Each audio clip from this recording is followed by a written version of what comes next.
गुरु जी की साजी नवाजी गुरु रूप प्यारी साध संगत जी। वाहिगुरु जी का खालसा वाहिगुरु जी की फतेह। गुरमुख प्यारिओ, धन धन साहिब श्री गुरु ग्रंथ साहिब महाराज की बाणी गुरु अपना मार्गदर्शन करते हैं। मार्गदर्शन करते हुए सानू ज्ञान देंदे ने।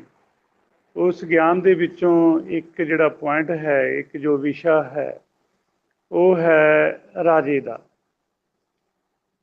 गुरबाणी गुरु दे विच दस्सिया गया है कि राजा कौन है।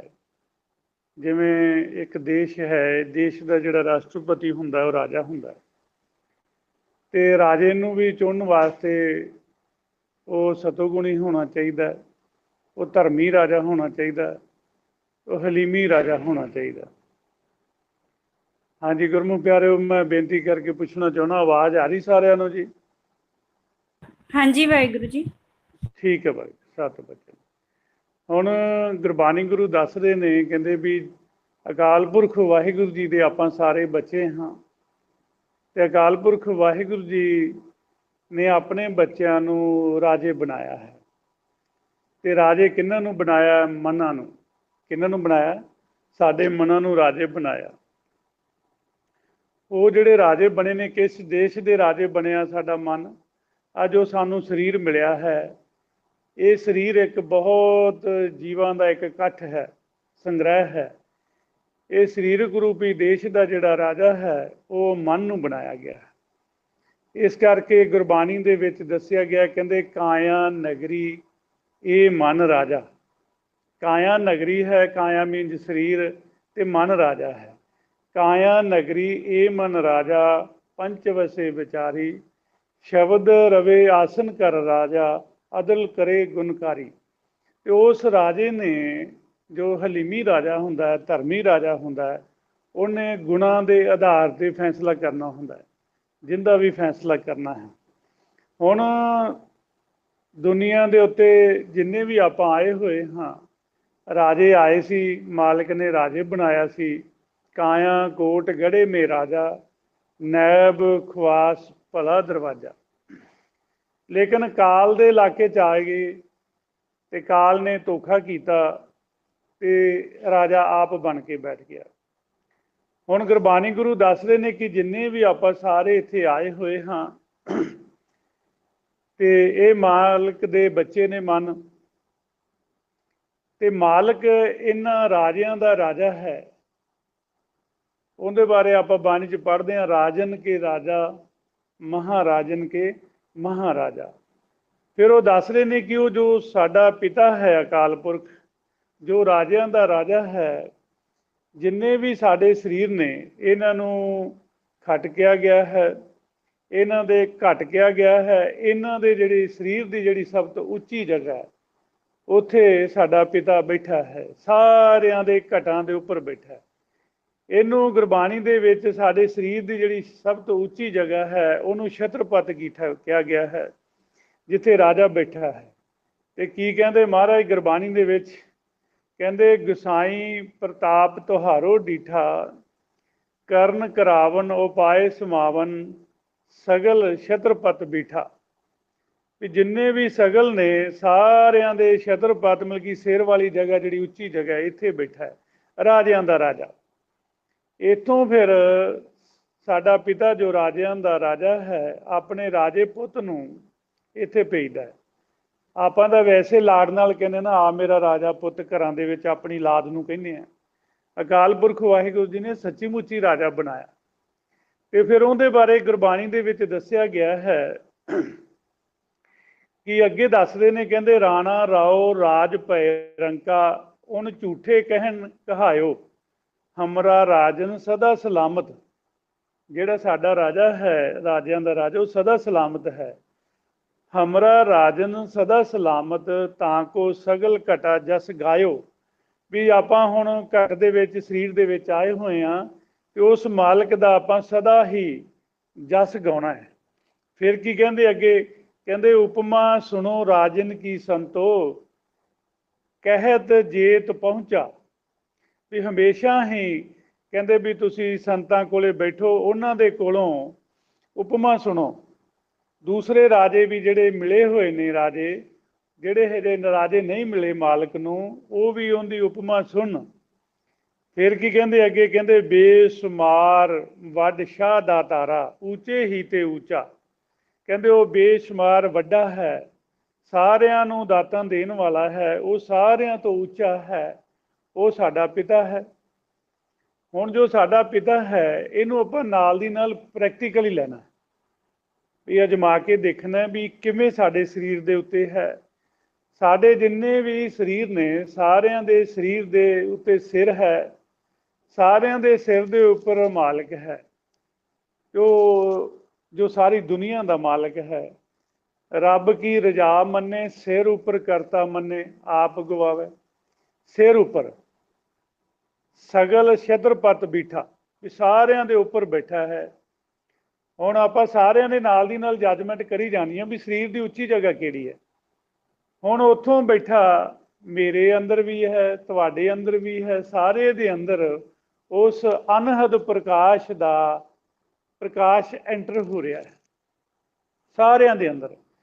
ਤੇ ਆਪਣੇ ਮਨ ਰਾਜੇ ਨੂੰ ਮਾਲਕ ਆਉਣ ਤੋਂ ਪਹਿਲਾਂ ਸਮਝਾਉਂਦਾ ਹੈ, ਕਹਿੰਦਾ ਪੁੱਤ ਤੈਨੂੰ ਮੈਂ ਰਾਜਾ ਬਣਾਇਆ, ਤੈਨੂੰ ਮੈਂ ਕੁਛ ਸਲਾਹਕਾਰ ਦੇਣ ਲੱਗਾ, ਕੁਛ ਕਰਮਚਾਰੀ ਦੇਣ ਲੱਗਾ। ਤੈਨੂੰ ਜੇ ਲੋੜ ਪਵੇ ਇਹਨਾਂ ਸਲਾਹਕਾਰਾਂ ਤੋਂ ਤੂੰ ਸਲਾਹ ਲੈ ਸਕਦਾ, ਇਹ ਤੇਰੇ ਵਜ਼ੀਰ ਨੇ।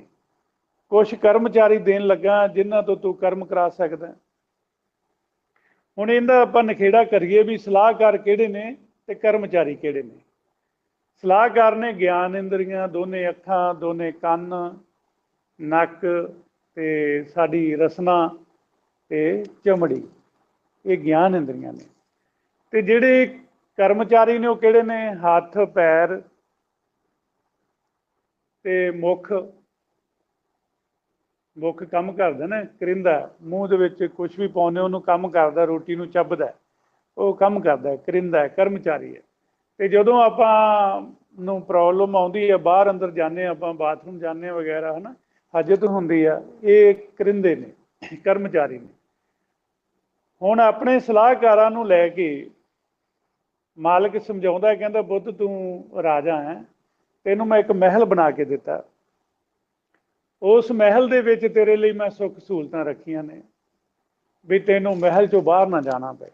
ਮਹਿਲ ਬਹੁਤ ਵੱਡਾ ਬਣਾਇਆ ਹੈ ਵੀ ਤੈਨੂੰ ਮਹਿਲ ਤੋਂ ਬਾਹਰ ਨਾ ਜਾਣਾ ਪਵੇ। ਉਸ ਮਹਿਲ ਦੇ ਵਿੱਚ ਮੈਂ ਤੇਰੇ ਲਈ ਆ ਪ੍ਰਬੰਧ ਕੀਤੇ ਆ, ਤੂੰ ਮਹਿਲ ਨੂੰ ਭੁੱਲ ਨਾ ਜਾਈਂ, ਤੂੰ ਆਉਂਦਾ ਰਹੀਂ ਮਹਿਲ ਦੇ ਵਿੱਚ, ਜਾਈ ਮਹਿਲ ਚੋਂ ਬਾਹਰ, ਪ੍ਰਜਾ ਦਾ ਹਾਲ ਚਾਲ ਦੇਖੀ। ਉਹ ਪ੍ਰਜਾ ਮਨ ਦੇ ਲਈ ਕਿਹੜੀ ਹੈ, ਜੀਵ। ਸਾਡਾ ਸਰੀਰ ਜਿਹੜਾ ਹੈ ਇਹ ਜੀਵਾਂ ਦਾ ਸੰਗ੍ਰਹਿ ਹੈ। ਇੱਥੇ ਜਿਹੜੀ ਸਾਡੀ ਉੱਪਰਲੀ ਚਮੜੀ ਹੈ, ਸਖਤ ਹੈ, ਇਹ ਵੀ ਜੀਵ ਨੇ, ਇਹ ਸਾਡੇ ਰੋਮ ਵੀ ਜੀਵ ਨੇ। ਇਹ ਉੱਪਰਲੀ ਚਮੜੀ ਨੂੰ ਆਪਾਂ ਛਿੱਲੀਏ, ਥੱਲੇ ਹੋਰ ਚਮੜੀ ਨਿਕਲਦੀ ਨਰਮ, ਉਹ ਵੀ ਜੀਵ ਨੇ। ਜੋ ਅਸੀਂ ਖਾਣੇ ਪੀਂਦੇ ਹਾਂ ਇਹ ਵੀ ਸਾਰਾ ਜੀਵ ਹੀ ਹੈ। ਰਕਤ ਬਿੰਦ ਇਹ ਵੀ ਸਾਰਾ ਜੀਵ ਹੀ ਹੈ। ਇਹ ਸਾਰੇ ਦੇ ਸੰਗ੍ਰਹਿ ਨੂੰ ਇਕੱਠਾ ਕਰਕੇ ਇਹਨੂੰ ਇੱਕ ਦੇਸ਼ ਦਾ ਨਾਂ ਦਿੱਤਾ ਗਿਆ। ਤੇ ਮਨ ਰਾਜੇ ਦੀ ਡਿਊਟੀ ਲਾਈ ਕਿ ਤੂੰ ਪ੍ਰਜਾ ਦਾ ਖਿਆਲ ਰੱਖਣਾ, ਪ੍ਰਜਾ ਨੂੰ ਸਪਲਾਈ ਜਿਹੜੀ ਹੈ ਖੁਰਾਕ ਦੀ ਉਹ ਸਮੇਂ ਸਿਰ ਮਿਲਦੀ ਰਹੇ। ਹੁਣ ਇਸ ਜਿਹੜੇ ਜੀਵ ਨੇ ਇਹਨਾਂ ਦੇ ਵਿੱਚੋਂ ਕਈਆਂ ਦੀ ਖੁਰਾਕ ਹੈ ਪੌਣ, ਕਿਸੇ ਦੀ ਪਾਣੀ, ਕਿਸੇ ਦੀ ਅੱਗ, ਕਿਸੇ ਦੀ ਅੰਮ੍ਰਿਤ, ਯਾਨੀ ਅਲੱਗ-ਅਲੱਗ ਖੁਰਾਕ ਹੈ। ਹੁਣ ਮਨ ਰਾਜੇ ਨੇ ਇਹਨਾਂ ਦਾ ਖਿਆਲ ਰੱਖਣਾ, ਪ੍ਰਜਾ ਦਾ। ਹੁਣ ਖਿਆਲ ਤਾਂ ਕੀ ਰੱਖਣਾ ਸੀ ਇਹਨੇ, ਕਾਲ ਨੇ ਮਨ ਰਾਜੇ ਨੂੰ ਸੁਆ ਦਿੱਤਾ। ਮਨ ਰਾਜੇ ਦੇ ਜਿਹੜੇ ਸਲਾਹਕਾਰ ਸੀ ਉਹਨਾਂ ਨੂੰ ਵੀ ਸੁਆ ਦਿੱਤਾ, ਤੇ ਜਿਹੜੇ ਕਰਮਚਾਰੀ ਸੀ ਇਹ ਵੀ ਢਿੱਲੇ ਪੈ ਗਏ। ਹੁਣ ਇਹ ਸਾਰਾ ਸੀਨ ਸਾਹਿਬ ਸ੍ਰੀ ਗੁਰੂ ਗ੍ਰੰਥ ਸਾਹਿਬ ਮਹਾਰਾਜ ਦੀ ਬਾਣੀ ਦੇ ਵਿੱਚ ਖਿੱਚਿਆ ਗਿਆ। ਹੁਣ ਆਪਾਂ ਨੂੰ ਦੱਸ ਰਹੇ ਨੇ ਵੀ ਉਹ ਜਿਹੜਾ ਮਹਿਲ ਬਣਾ ਕੇ ਦਿੱਤਾ ਹੈ ਉਹਦੇ ਬਾਰੇ ਅਸੀਂ ਰੋਜ਼ ਬਾਣੀ 'ਚ ਪੜ੍ਹਦੇ ਹਾਂ। ਨਿਜ ਘਰ ਮਹਿਲ ਪਾਵੋ ਸੁਖ ਸਹਿਜੇ, ਬਹੁਰ ਨਾ ਹੋਏਗੋ ਫੇਰਾ। ਵੀ ਬਾਰ-ਬਾਰ ਦੁਬਾਰਾ ਜੂਨਾਂ ਵਿੱਚ ਨਹੀਂ ਆਉਣਾ ਪਏਗਾ, ਤੁਸੀਂ ਨਿਜ ਮਹਿਲ 'ਚ ਆ ਜਾਓ। ਕਿਉਂ ਕਹਿ ਰਹੇ ਨੇ? ਕਿਉਂਕਿ ਅਸੀਂ ਭੁੱਲ ਗਏ, ਨਿਜ ਮਹਿਲ ਨੂੰ ਜਾਣ ਦਾ ਰਸਤਾ ਭੁੱਲ ਗਏ। ਲੇਕਿਨ ਮਾਲਕ ਨੇ ਹਦਾਇਤ ਦਿੱਤੀ ਸੀ, ਕਹਿੰਦਾ ਪੁੱਤ ਤੂੰ ਭੁੱਲਣਾ ਨਹੀਂ। ਜਿਹੜਾ ਤੇਰਾ ਨਿਜ ਮਹਿਲ ਦਾ ਦਰਵਾਜ਼ਾ ਹੋਏਗਾ उस दरवाजे के उत्ते लिख दिता जाएगा पहचान। तो वो दरवाजा की है साडे सारिਆਂ ਦਾ ਜਿਹੜਾ मस्तक ਦਾ ये दरवाजा है। इत्थे नाम है, इत्थे की है नाम, इत्थे नाम हुक्म लिखा गया, एक वो नाम हुक्म है नानक सतगुर दिया बुझाए दियो। हुण इस हुक्म नूं तू पढ़ के जाना प्रजा दा हाल चाल देखना, ते जदों तू वापस आना है तो इस हुक्म नूं पढ़ के वापस करे आना। ते मन राजा कहन लगा, कहंदे सच्चे पातशाह जे मैं हुक्म भुल गया, मैं दरवाजा ही भुल गया, हुण भुले होए ना बहुत गिनती, कुछ गुरमुखां नूं पता लग्या, जे मैं भुल गया फिर मैनूं किवें पता लगेगा। फिर उन्होंने दस्सिया, कहंदे भी गुरु नूं भेज दिता जाएगा। किहनूं भेज दिता जाएगा? अंतर प्रकाश गुरु ते पावै, भी जो प्रकाश होना है निज महल दे विच वो गुरु ते पर आपां नूं भेत आउणा है, दूसरे तो आउणा नहीं। ते जिहड़ा पूरा गुरु होएगा उही भेत दे सकदा, अधूरा तां दे नहीं सकदा। वो फिर दसदे ने, कहंदे अंतर कोट सजे हट नाले, आपे लेवे वस्त संभाले, बज्जर कपाड़ जड़े जड़ जाने, गुर शब्दी खुलाएंदा। गुरु दे राहीं कहंदे आ जाओ पुछ के। हुण इत्थे कोई यकीन ही नहीं करदा, इत्थे सारे कहंदे जी गुरमुख गुरु जिहड़े है वो हुण देह दे विच नहीं है। साडे गुरु महाराज देह दे विच आए ते सानू किड्डा भंडारा दे के गए। साहिब श्री गुरु ग्रंथ साहिब महाराज की बाणी गुरु दे के गए, किड्डा खजाना दे के गए। साडे शरीर विच आए सी तां ही सानू समझ पैण लगी। हुण किसे किसे मन बच्चे मालक जनाउंदा है कि मैं पुੱਤ हैगा, वो इस शरीर विच रहिंदे होया ते वो मन बच्चे भी फिर आपदी ड्यूटी समझ के वो भेद दिंदे ने, ते कई गुरमुख उन्हां दा विरोध कर दिंदे ने, कहंदे जी नहीं ये तो दस नहीं सकदे। कई तो गुरमुख कहंदे तुसीं तां ध्यान नहीं लाउणा, तुसीं सिर्फ बाणी दा उचारण करना, ते जे लिखिया हुंदा भी ध्यान नहीं लाउणा ते आपां ना लाउंदे। ते गुरु महाराज ने तो बार बार कहा भी ध्यान लाओ। दशमेश पिता जी ने कहा है ध्यान लाओ। दशमेश पिता जी ने सानू गुरु ग्रंथ साहिब जी दे लड़ लाया। वो कहंदे ध्यान लाओ, ध्यान धरो तै को मन में, जह को अमतोज सभे जग छायो, भी जिहड़ा सारी दुनिया के उत्ते छाया है उनका ध्यान धरो। हुण ध्यान किवें धरांगे? जिहड़ा सारी दुनिया के उत्ते छाया है जे वो दिखूगा तो ध्यान लावांगे ना उनका, जे दिसेगा तो। हुण जिन्ना जिहड़े आपां एक दूसरे नूं मिले आ ते जदों माड़ा जिहा चेता आउंदा उदों ही उन्हां दा फेस सामने आ जांदा। हुण मालक नूं आपां वाहिगुरू वाहिगुरू कह तां रहे हैं, अल्लाह अल्लाह कह रहे हैं, खुदा खुदा राम राम कह रहे हैं, पर देखिआ तां नहीं ना। ते जिद्दण तुसीं उहनूं देख लिया पछाण लिया ते उदों उहने किहड़ा दूरों आउणा चल के, वो तो हर जगह ते समर्थ है ना, सदा सलामत आ। ते जिथे मर्जी तुसीं ये शरीर लैके गए हो उत्थे मन आ, ते मन ने जदों दृष्टि बनाई देखिया ते उत्थे मालक पछाण आ गई ना, ते फटाफट तुसीं पछाण कर लैनी। जे हुण सानू कोई पहचान कराएगा तो असीं कर सकते हैं, जे पछाण कराएगा ही नहीं फिर असीं कित्थे कर सकते। फिर तो एक जिवें आपां आम कहावत है भी हवा 'च तलवारां मारन वाली गल सारे करते हैं। पर जदों साडा गुरु कहंदा है, साडे धन धन गुरु ग्रंथ साहिब जी कह रहे हैं भी भाई मालक हैगा, रब हैगा, तो फिर असीं मनना है, ते मन के सच्ची मुच्ची देखना भी है, ते पुछना है गुरु साहिबान जी नूं भगतां नूं पुछना है भी तुसीं किवें मिले, सानू भी दसो असीं भी मिलना है। फिर जिहड़ा उन्हां नूं मिल लैंदा है ते मालक उहदी कण ते हत्थ रख के कहंदा पुੱਤ जा हुण गां दूसरिਆਂ नूं दस। ते जिहड़ा हुण गां दूसरिਆਂ नूं दसू वो कौन होएगा? सिੱਖਣ वाला बच्चा जिहड़ा होएगा वो स्टूडेंट होएगा, ते सिखाउण वाला कौन होएगा? टीचर होएगा। टीचर इनूं उस्ताद कहने ना आपां। ते जे वो सानू हू बहू गुरु ग्रंथ साहिब महाराज की बाणी के मुताबिक कोई भेद दे रहा है तो मैं तो कहना लै लेना चाहिए, इस जन्म का लाहा खट लेना चाहिए। तो मैनू हू हू समझाया मेरे टीचर ने, मेरे गुरु ने, भाई साहब भाई सेवा सिंह तरमाला जी ने। मेरा मन मन्निया क्योंकि गुरबाणी गुरु का आप पाठ करते सी, ते मन्निया भी जो ये दस रहे हैं गुरबाणी दे विच है, करके तो वेखीए। जदों कीता ते जो निशानियां दसदे सी आ निशानियां प्रगट होणगियां ते वो होईयां। मन होर मजबूत होया भी बिल्कुल ये सही है प्रैक्टिकल। फिर आप करके गां ਹੁਣ ਆਪਾਂ ਸਾਰੇ ਜਾਣੇ ਸਾਰਿਆਂ ਦੀ ਡਿਊਟੀ ਲਾ ਰਹੇ ਹਾਂ, ਜਿਹੜੇ ਬੱਚਿਆਂ ਦਾ ਮਨ ਮੰਨਦਾ ਭਾਈ ਵੀ ਪ੍ਰਚਾਰ ਕਰੋ ਮਾਲਕ ਦਾ, ਉਹਦੀ ਸਿਫਤਲਾ ਕਰੋ, ਜਿੱਥੇ ਮੌਕਾ ਮਿਲੇ ਡਟ ਜਾਓ ਮੈਦਾਨ 'ਚ, ਅੱਕੋ ਨਾ ਥੱਕੋ ਨਾ, ਲਾਹਾ ਖਟੋ ਇਸ ਜਨਮ ਦਾ, ਸਿਫਤ ਕਰਕੇ ਖਟੋ, ਸਿਮਰਨ ਕਰਕੇ ਖਟੋ, ਨਾਮ ਸੁਣ ਕੇ ਖਟੋ, ਵਿਚਾਰ ਕਰਕੇ ਖਟੋ, ਲਾਹਾ ਖਟੋ ਬਾਰ-ਬਾਰ। ਕਿਉਂਕਿ ਜਦੋਂ ਵਿਚਾਰ ਕਰੋਗੇ, ਸਿਫਤਸਲਾਹ ਕਰੋਗੇ, ਫੁਰਨਾ ਨਹੀਂ ਹੋਏਗਾ, ਮਾਲਕ ਦੀ ਗੱਲ ਹੋਏਗੀ, ਮਾਲਕ ਵਿੱਚ ਸਾਰਿਆਂ ਦਾ ਧਿਆਨ ਹੋਏਗਾ। ਹੁਣ ਆਪਾਂ ਸੱਚੀ ਮੁੱਚੀ ਸਾਰਿਆਂ ਨੇ ਪਹਿਚਾਣ ਕੀਤੀ ਹੈ, ਤੇ ਅੱਗੇ ਨਵੇਂ ਬੱਚੇ ਗੁਰਮੁਖ ਮਾਲਕ ਦੇ ਬੱਚੇ ਜਿਹੜੇ ਆ ਰਹੇ ਨੇ, ਉਹਨਾਂ ਨੂੰ ਵੀ ਆਪਾਂ ਕੋਸ਼ਿਸ਼ ਕਰਦੇ ਹਾਂ ਵੀ ਉਹ ਵੀ ਕਰ ਲੈਣ, ਉਹ ਵੀ ਜਨਮ ਦਾ ਲਾਹਾ ਖੱਟ ਲੈਣ।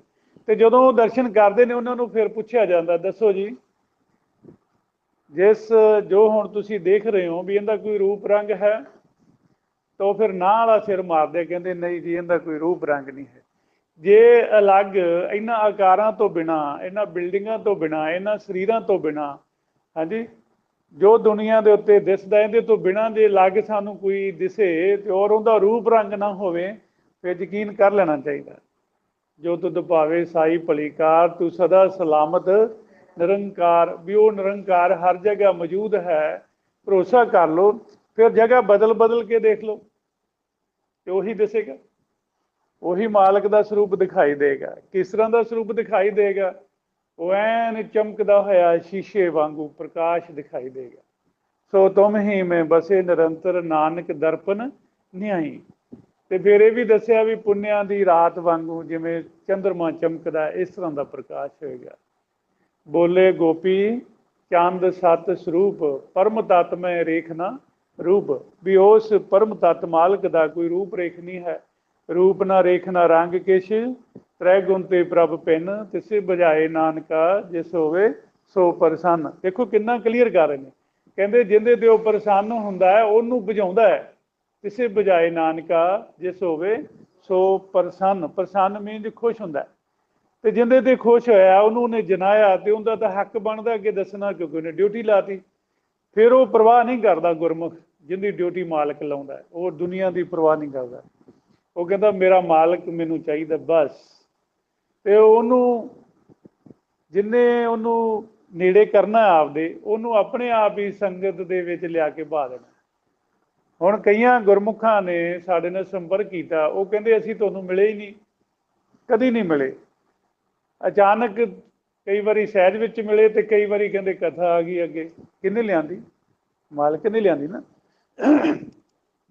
ਇਸ ਤਰ੍ਹਾਂ ਫਿਰ ਜਿਹੜੇ ਬੱਚਿਆਂ ਨੂੰ ਉਹਨੇ ਕੱਢਣਾ ਹੈ, ਉਹ ਉਸ ਬੱਚੇ ਕੋਲੇ ਭੇਜ ਦਿੰਦਾ। ਜਿਹੜੇ ਬੱਚਿਆਂ ਦੇ ਨਾਲ ਉਹਨਾਂ ਦਾ ਸਹਿਯੋਗ ਹੁੰਦਾ ਪੁਰਾਣਾ, ਵੀ ਇਹਨਾਂ ਬੱਚਿਆਂ ਨੇ ਤੁਹਾਡੇ ਨਾਲ ਹੀ ਨਿਕਲਣਾ। ਹੁਣ ਕਈਆਂ ਨੇ ਕਿਹਨਾਂ ਨਾਲ ਹੀ ਨਿਕਲਣਾ, ਅੱਛਾ ਕਈਆਂ ਨੂੰ ਨਹੀਂ ਨਿਕਲਣਾ, ਉਹਨਾਂ ਨੂੰ ਗੁਰੂ ਹੀ ਪੂਰਾ ਨਹੀਂ ਮਿਲਣਾ, ਉਹ ਆਪ ਵੀ ਅਧੂਰੇ ਰਹਿ ਜਾਣਗੇ, ਤੇ ਉਹਨਾਂ ਦੀ ਗੁਰੂ ਵੀ ਅਧੂਰਾ ਹੋਏਗਾ, ਗੁਰੂ ਅੰਨਾ ਹੋਏਗਾ। ਜਿਨ੍ਹਾਂ ਦਾ ਗੁਰੂ ਸਜਾਖਾ ਹੋਏਗਾ, ਉਹ ਆਪਦੀ ਸੰਗਤ ਨੂੰ, ਆਪਣੀ ਗੁਰਮੁਖਾਂ ਨੂੰ, ਆਪਣੇ ਸਟੂਡੈਂਟ ਨੂੰ ਵੀ ਸਜਾਖਾ ਕਰ ਦੇਣਗੇ। ਇਹ ਨੇਤਰ ਅੰਧ ਸੇ ਸਤਿਗੁਰੂ ਮਿਲ ਗਏ, ਦੇਵ ਦ੍ਰਿਸ਼ਟ ਹੋਏ, ਦੇਵ ਦ੍ਰਿਸ਼ਟੀ ਹੋ ਜਾਏਗੀ, ਸਤਿਗੁਰੂ ਦੇ ਦਰਸ਼ਨ ਹੋ ਜਾਣਗੇ। ਹੁਣ ਗੁਰਮੁਖ ਪਿਆਰਿਓ, ਇਹ ਗੁਰਬਾਣੀ ਦੇ ਵਿੱਚ ਸਾਰਾ ਖੇਲ ਆਪਾਂ ਨੂੰ ਸਮਝਾਇਆ ਗਿਆ। ਹੁਣ ਮਨ ਰਾਜਾ ਸਲਾਹਕਾਰਾਂ ਨੂੰ ਲੈ ਕੇ, ਵਜ਼ੀਰਾਂ ਨੂੰ ਲੈ ਕੇ, ਕਰਿੰਦੇ ਨੂੰ ਲੈ ਕੇ ਮਹਿਲ ਦੇ ਵਿੱਚੋਂ ਬਾਹਰ ਆਉਂਦਾ ਹੈ। ਕਦੋਂ ਬਾਹਰ ਆਉਂਦਾ? ਜਦੋਂ ਨੀਂਦ ਤੋਂ ਬਾਅਦ 'ਚ ਆਪਾਂ ਉੱਠਦੇ ਹਾਂ, ਪਏ ਹੁੰਦੇ ਹਾਂ, ਅੱਖਾਂ ਦੇ ਵਿੱਚ ਮਨ ਆ ਚੁੱਕਾ ਹੁੰਦਾ, ਤੇ ਉਦੋਂ ਮਨ ਬਾਹਰ ਆ ਚੁੱਕਾ ਹੁੰਦਾ। ਉਦੋਂ ਜਦੋਂ ਮਨ ਬਾਹਰ ਆਉਂਦਾ, ਆਉਂਦੇ ਨੂੰ ਕਾਲ ਖੜਾ ਹੁੰਦਾ। ਹੁਣ ਆਪਾਂ ਹਰ ਇੱਕ ਗੱਲ ਦੱਸਦੇ ਹਾਂ ਗੁਰਮੁਖਾਂ ਨੂੰ ਵੀ ਕਾਲ ਦਰ ਤੇ ਖੜਾ। ਤੁਸੀਂ ਆਸ ਵਿੱਚ ਕੋਈ ਵੀ ਵਿਚਾਰ ਗੁਰਮੁਖਾਂ ਨੇ ਕਰਨੀ ਆ, ਉਹ ਕਾਲ ਨੂੰ ਸਮਝਣਾ ਵੀ ਆਪਣੀ ਵਿਚਾਰ ਦੀ ਘੁਮਾ ਕੇ ਗੱਲ ਕਰਨੀ ਹੈ। ਕਿਉਂਕਿ ਜੇ ਉਹਨੂੰ ਪਤਾ ਲੱਗ ਗਿਆ, ਉਹਨੇ ਅੜਿੱਕਾ ਖੜਾ ਕਰ ਦੇਣਾ ਅੱਗੇ ਨਾ, ਕਿ ਜਿੱਥੇ ਆਪਾਂ ਜਾਣਾ ਚਾਹੁੰਦੇ, ਜਿੱਥੇ ਆਪਣਾ ਕੋਈ ਪ੍ਰੋਗਰਾਮ ਬਣਾਇਆ ਹੋਇਆ। ਕਈ ਦਫਾ ਆਪਾਂ ਦੇਖਦੇ ਹਾਂ ਨਾ, ਵਿਰੋਧ ਹੋ ਜਾਂਦਾ ਕਿਤੇ ਨਾ ਕਿਤੇ, ਪਹਿਲਾਂ ਹੁੰਦਾ ਰਿਹਾ। ਹੁਣ ਗੁਰਮੁਖ ਪਿਆਰਿਓ, ਕਾਲ ਦੀ ਚਾਲ ਨੂੰ ਸਮਝਦਿਆਂ ਹੋਇਆਂ ਆਪਾਂ ਜਦੋਂ ਮਨ ਰਾਜਾ ਮਹਿਲ ਦੇ ਵਿੱਚੋਂ ਬਾਹਰ ਆਇਆ, ਤੇ ਆਉਂਦਿਆਂ ਹੀ ਕਾਲ ਨੇ ਆਪਣਾ ਦਾ ਖੇਡਣਾ। ਉਹਨੇ ਬੜੀ ਮਿਠਾਸ ਨਾਲ ਸਲਾਮ ਕਰਨੀ ਹੈ। ਕਿਹਨੂੰ? ਰਾਜੇ ਨੂੰ। ਸਲਾਮ ਕਿਹਨੂੰ ਹੁੰਦੀ ਹੈ ਜੀ? ਰਾਜੇ ਨੂੰ ਹੀ ਹੁੰਦੀ ਹੈ ਨਾ, ਦੂਸਰੇ ਨੂੰ ਕੌਣ ਕਰਦਾ? ਕੋਈ ਨਹੀਂ ਕਰਦਾ। ਤੇ ਕਾਲ ਨੇ ਸਲਾਮ ਕਰਨੀ ਸ਼ੁਰੂ ਕੀਤੀ। ਜੋ ਉਹਦੇ ਕੋਲੇ ਸੁੱਖ ਸਹੂਲਤ ਸੀ, ਕਾਲ ਦੇ ਕੋਲ ਸੌਂਪੀ ਹੋਈ ਸੀ ਮਾਲਕ ਨੇ, ਉਹ ਸੁੱਖ ਸਹੂਲਤ ਲੈ ਕੇ ਰਾਜੇ ਦੇ ਅੱਗੇ ਭੇਟਾ ਲੈ ਕੇ ਖੜਾ ਹੋਇਆ। ਜਿਵੇਂ ਆਪਾਂ ਕਿਸੇ ਦਾ ਸਤਿਕਾਰ ਕਰੀਏ, ਭੇਟਾ ਲੈ ਕੇ ਖੜੇ ਹੁੰਦੇ ਆ, ਹਨਾ। ਇਸੇ ਤਰ੍ਹਾਂ ਕਾਲ ਨੇ ਉਹ ਸੁੱਖ ਸਹੂਲਤ ਲੈ ਕੇ ਭੇਟਾ ਲੈ ਕੇ ਅੱਗੇ ਖੜਾ ਹੋਇਆ। ਜਮ ਕਾਲ ਮਿਲੇ ਤੇ ਭੇਟ ਸੇਵਕ ਨਿਤ ਹੋਈ। ਸੇਵਾਦਾਰ ਬਣ ਕੇ ਨਾਲ ਦਾ ਕਾਲ ਚੱਲ ਪਿਆ। ਸਮਝਾ ਰਿਹਾ ਰਾਜੇ ਨੂੰ, ਆਹ ਦੇਖੋ ਜੀ ਆਪਾਂ ਆਹ ਬਣਾਤਾ, ਕਰ ਲਿਆ, ਹਨਾ। ਮਨ ਰਾਜਾ ਹੈ। ਤੇ ਨਾਲ ਹੀ ਜਿਹੜੇ ਕਾਲ ਦੇ ਸਰਦਾਰ ਸੀਗੇ, ਮਹਾਬਲੀ ਯੋਧੇ ਰੱਖੇ ਹੋਏ ਸੀ, ਉਹਨਾਂ ਨੇ ਵੇਖਿਆ ਵੀ ਸਾਡਾ ਮੁਖੀ ਕਾਲ ਵੀ ਸਲਾਮਾਂ ਕਰਦਾ ਇਹਨੂੰ, ਵੀ ਇਹ ਰਾਜਾ ਹੈ, ਵੀ ਆਪਾਂ ਵੀ ਸਲਾਮ ਕਰੀਏ। ਤੇ ਉਹਨਾਂ ਨੇ ਵੀ ਸਲਾਮ ਕਰਨੀ ਸ਼ੁਰੂ ਕਰ ਦਿੱਤੀ। ਉਵੇਂ ਗੁਰਬਾਣੀ ਦੇ ਵਿੱਚ ਲਿਖਿਆ ਵੀ ਇਹ 5 ਜਾਣੇ, ਜਿਵੇਂ ਆਪਾਂ ਦੇਖਦੇ ਹਾਂ ਕਈ ਲੋਕ ਬਦਮਾਸ਼ ਹੁੰਦੇ ਨੇ ਤੇ ਧੱਕਾ ਕਰਦੇ ਨੇ, ਵਸੂਲੀ ਕਰਦੇ ਨੇ, ਧੱਕੇ ਨਾਲ ਪੈਸੇ ਲੋਕਾਂ ਤੋਂ ਗ੍ਰਾਹੀ ਕਰਦੇ ਨੇ। ਇਸੇ ਤਰ੍ਹਾਂ ਇਹ 5 ਜਾਣੇ ਸੰਸਾਰ ਦੇ ਉੱਤੇ ਰਾਜ ਕਰਦੇ ਨੇ, ਧੱਕਾ ਕਰਦੇ ਨੇ ਲੋਕਾਂ ਨਾਲ। ਇਹ 5 ਕੌਣ ਨੇ? ਕਾਮ, ਕ੍ਰੋਧ, ਲੋਭ, ਮੋਹ, ਹੰਕਾਰ। ਇਹ ਕਾਲ ਦੇ ਸਰਦਾਰ ਨੇ। ਮਹਾਰਾਜ ਕੀ ਕਹਿੰਦੇ ਗੁਰਬਾਣੀ ਵਿੱਚ? ਕਹਿੰਦੇ ਸਗਲ ਜਗਤ ਕੇ 5 ਸਿੱਖਦਾਰ, ਰਾਮ ਭਗਤ ਕੇ ਪਾਣੀ ਹਾਰ, ਜਗਤ ਪਾਸਤੇ ਲੇਤੇ ਦਾਨ, ਗੋਬਿੰਦ ਭਗਤ ਕੋ ਕਰੇ ਸਲਾਮ। ਗੋਬਿੰਦ ਭਗਤ ਜਿਹੜਾ ਰਾਜਾ ਹੈ, ਉਹਨੂੰ ਇਹ ਸਲਾਮਾਂ ਕਰਦੇ ਨੇ। ਹੁਣ ਕਾਲ ਨੇ ਆਉਂਦਿਆਂ ਆਉਂਦਿਆਂ ਇਹਨਾਂ ਨੂੰ ਇਸ਼ਾਰਾ ਕੀਤਾ ਵੀ ਇਹ ਰਾਜਾ ਹੈ। ਇਹਨਾਂ ਨੂੰ, ਰਾਜੇ ਨੂੰ ਆਪਾਂ ਸਵਾਇਆ, ਲੇਕਿਨ ਇਹਨੂੰ ਇਹ ਨਾ ਮਹਿਸੂਸ ਹੋਵੇ ਵੀ ਰਾਜ ਆਪਾਂ ਕਰਦੇ ਪਏ ਹਾਂ, ਵੀ ਪ੍ਰਜਾ ਦੁਖੀ ਆ, ਵੀ ਇਹਨੂੰ ਐਂ ਲੱਗੇ ਵੀ ਸਾਰੇ ਸੁਖੀ ਆ। ਤੇ ਆਪਾਂ ਕੀ ਕਰੀਏ? ਉਹ ਕਹਿੰਦੇ ਇਹਨੂੰ, ਰਾਜੇ ਨੂੰ ਸੁੱਖ ਸਹੂਲਤਾਂ ਦੇ ਦਿਓ। ਕੀ ਦੇ ਦਿਓ ਜੀ? ਸੁੱਖ ਸਹੂਲਤਾਂ ਦੇ ਦਿਓ। ਕਹਿੰਦੇ ਇਹਦੇ ਜਿਹੜੇ ਸਲਾਹਕਾਰ ਨੇ ਉਹਨਾਂ ਨੂੰ ਵੀ ਸੁੱਖ ਸਹੂਲਤਾਂ ਦੇ ਦਿਓ। ਜਿਹੜੇ ਇਹਦੇ ਕਰਿੰਦੇ ਨੇ ਉਹਨਾਂ ਨੂੰ ਵੀ ਸੁੱਖ ਸਹੂਲਤਾਂ ਦੇ ਦਿਓ, ਵੀ ਇਹ ਆਪ ਸੁਖੀ ਹੋਣਗੇ। ਕਹਿਣਗੇ ਇੱਥੇ ਤਾਂ ਸਾਰੇ ਹੀ ਸੁਖੀ ਨੇ। ਇਹਨਾਂ ਨੇ ਪੁੱਛ-ਗਿੱਛ ਨਹੀਂ ਕਰਨੀ, ਤੇ ਜੇ ਪੁੱਛ-ਗਿੱਛ ਕਰ ਲਈ ਆਪਣਾ ਭਾਂਡਾ ਟੁੱਟ ਜਾਣਾ, ਭਾਂਡਾ ਫੁੱਟ ਜਾਣਾ। ਤੇ ਕਿਉਂਕਿ ਇਹਨੂੰ ਪਤਾ ਲੱਗ ਜਾਣਾ ਵੀ ਰਾਜਾ ਮੈਂ ਆ, ਇਹ ਰਾਜ ਇਹ ਗਲਤ ਕਰਦੇ ਪਏ ਨੇ, ਦੁਨੀਆ ਨੂੰ ਦੁਖੀ ਕਰਦੇ ਪਏ ਨੇ, ਆਕੀ ਹੁਣ ਇਹ ਨੇ ਰਾਜੇ, ਆਕੀ ਹੋ ਕੇ ਰਾਜਾ ਰਾਜ ਕਰਦਾ ਪਿਆ। ਹੁਣ ਗੁਰਮੁਖ ਪਿਆਰਿਓ, ਕਾਲ ਨੇ ਇਹਨਾਂ ਨੂੰ ਹੁਕਮ ਕੀਤਾ 5 ਨੂੰ, ਤੇ ਉਹਨਾਂ ਨੇ ਇਹਨੂੰ, ਇਹਦੇ ਜਿਹੜੇ ਵਜ਼ੀਰ ਸੀ ਉਹਨਾਂ ਨੂੰ ਸੁੱਖ ਸਹੂਲਤਾਂ ਦਿੱਤੀਆਂ, ਤੇ ਮਨ ਨੂੰ ਸੁੱਖ ਸਹੂਲਤਾਂ ਦੇ ਦਿੱਤੀਆਂ, ਤੇ ਆਰਾਮ ਨਾਲ ਪੈ ਗਏ। ਤੇ ਕਿਵੇਂ ਵਜ਼ੀਰਾਂ ਨੂੰ ਸੁੱਖ ਸਹੂਲਤਾਂ ਮਿਲ ਗਈਆਂ ਨੇ? ਸਵੇਰੇ ਉੱਠਣ ਨੂੰ ਜੀਅ ਨਹੀਂ ਨਾ ਕਰਦਾ, ਅੱਖਾਂ 'ਚ ਨੀਂਦ ਹੁੰਦੀ ਹੈ, ਕਈ ਤਾਂ ਹੋਰ ਪੈ ਜਾਈਏ, ਸਮਝ ਲਓ ਨੇਤਰਾਂ ਨੂੰ ਸੁੱਖ ਸਹੂਲਤਾਂ ਮਿਲੀਆਂ। ਆਹ ਵੀ ਕਹਿੰਦੇ ਠਹਿਰ ਕੇ ਕੰਮ ਕਰ ਲਾਂਗੇ, ਉੱਠ ਕਰਦੇ ਹਾਂ। ਇਹਨਾਂ ਨੂੰ ਵੀ ਸੁੱਖ ਸਹੂਲਤਾਂ ਮਿਲ ਗਈਆਂ, ਹੱਥ ਪੈਰ ਕਰਿੰਦੇ ਜਿਹੜੇ ਆ, ਹਾਂਜੀ। ਤੇ ਲੰਗਰ ਸਵੇਰੇ ਚਾਹ ਦਾ, ਦੁੱਧ ਦਾ ਆ ਗਿਆ, ਹਾਂਜੀ। ਉਹ ਨੀਂਦ ਪਿਆਰੀ ਆ ਤੇ ਉਹ ਠੰਡੀ ਹੋ ਜਾਂਦੀ ਕਈ ਵਾਰੀ, ਕਹਿੰਦੇ ਜੀ ਇਹ ਕੀ ਹੈ ਜੀ? ਇਹ ਸੁੱਖ ਸਹੂਲਤਾਂ ਇਹ ਦਿੱਤੀਆਂ। ਤੇ ਕੀ ਕਹਿੰਦੇ ਮਹਾਰਾਜ ਗੁਰਬਾਣੀ ਦੇ ਵਿੱਚ ਲਿਖਦੇ ਨੇ, ਕਹਿੰਦੇ ਨੈਣੋ ਨੀਂਦ ਪਰ ਦ੍ਰਿਸ਼ਟ ਵਿਕਾਰ। ਆ ਜਿਹੜੀਆਂ ਅੱਖਾਂ ਸੀ ਇਹ ਦ੍ਰਿਸ਼ਟ ਵਿਕਾਰ ਦੇਖਣ ਲੱਗ, ਵਿਕਾਰ ਜਿਹੜੇ ਸੀ ਹੋਰ ਉਧਰਲੇ ਪਾਸੇ ਚੰਗਾ ਮਾੜਾ ਦੇਖਣ ਲੱਗ ਗਏ। ਪਰਾਇਆ ਤਨ, ਪਰਾਇਆ ਧਨ ਦੇਖਣ ਵਿੱਚ ਮਸਤ ਹੋ ਗਿਆ। ਨੈਣੋ ਨੀਂਦ ਪਰ ਦ੍ਰਿਸ਼ਟ ਵਿਕਾਰ, ਸਰਵਣ ਸੋਏ ਸੁਣ ਨਿੰਦ ਵਿਚਾਰ, ਰਸਨਾ ਸੋਈ ਲੋਭ ਮੀਠੇ ਸਾਧ, ਮਨ ਸੋਇਆ ਮਾਇਆ ਬਿਸਮਾਦ। ਮਨ ਮਾਇਆ ਦੇ ਵਿੱਚ, ਆ ਮਾਇਆ ਹੀ ਹੈ ਨਾ, ਧੀਆਂ ਪੁੱਤ, ਭੈਣ ਭਰਾ, ਮਾਂ ਪਿਓ, ਜ਼ਮੀਨਾਂ ਜਾਇਦਾਦਾਂ, ਪੈਸਾ ਧੇਲਾ, ਸਰੀਰ, ਇਹ ਕੀ ਹੈ ਜੀ? ਆਪਣਾ ਖੁਦ ਦਾ ਸਰੀਰ, ਇਹ ਸਾਰਾ ਕੀ ਹੈ ਜੀ? ਮਾਇਆ। ਤੇ ਮਾਇਆ ਵਿੱਚ ਸੌਂ ਗਿਆ, ਤੇ ਇਹਨੂੰ ਪਿਛੋਕੜ ਉਹਨਾਂ ਨੇ ਭੁਲਾ ਦਿੱਤਾ। ਇਹਨੂੰ ਇਹ ਭੁਲਾ ਦਿੱਤਾ ਵੀ ਤੂੰ ਰਾਜਾ ਹੈ, ਇਹਨੂੰ ਪਤਾ ਹੀ ਨਹੀਂ ਵੀ ਮੈਂ ਰਾਜਾ।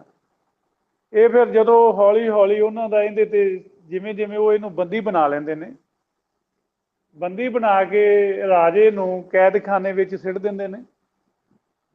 ਉਤੋਂ ਦੀ ਕਾਲ ਜਾਲ ਪਾ ਦਿੰਦਾ, ਕਾਲ ਜਾਲ ਜਿਹਬਾ ਔਰ ਨੈਣੀ, ਕਾਨੀ ਕਾਲ ਸੁਣੇ ਵਿਖ ਬੈਣੀ। ਇਹ 3 ਪੁਆਇੰਟਾਂ ਨੂੰ ਕਿਉਂ ਕਿਹਾ ਗਿਆ ਗੁਰਬਾਣੀ 'ਚ ਵੀ ਕਾਲ, ਜਾਲ, ਜਿਹਬਾ, ਜੀਵ, ਨੈਣ, ਕੰਨ। ਇਹਨਾਂ 3 ਪੁਆਇੰਟਾਂ ਤੋਂ ਇਹਨੂੰ ਮਾਲਕ ਦਾ ਭੇਦ ਆ ਸਕਦਾ। ਰਸਨਾ ਦੁਆਰਾ ਅੰਮ੍ਰਿਤ ਰਸ ਆ ਸਕਦਾ, ਕੰਨਾਂ ਦੁਆਰਾ ਅਨਹਦ ਸ਼ਬਦ ਸੁਣ ਸਕਦਾ, ਹਾਂਜੀ। ਅੱਖਾਂ ਨਾਲ ਪ੍ਰਕਾਸ਼ ਦਿਖ ਸਕਦਾ। ਇਸ ਕਰਕੇ ਉਹ ਇਹ ਚੀਜ਼ਾਂ ਨਾ ਦਿਸਣ ਉਹਨੇ ਜਾਲ ਪਾ ਦਿੱਤਾ। ਅੱਖਾਂ ਨੂੰ ਦੇਖਣ ਲਾਤਾ ਪਰਾਇਆ ਧਨ, ਕੰਨਾਂ ਨੂੰ ਸੁਣ ਲਾਤਾ ਚੁਗਲੀ ਨਿੰਦਿਆ, ਹਾਂਜੀ, ਰਸਨਾ ਨੂੰ ਲਾਤਾ ਬਾਹਰਲੇ ਸਵਾਦਾਂ 'ਚ।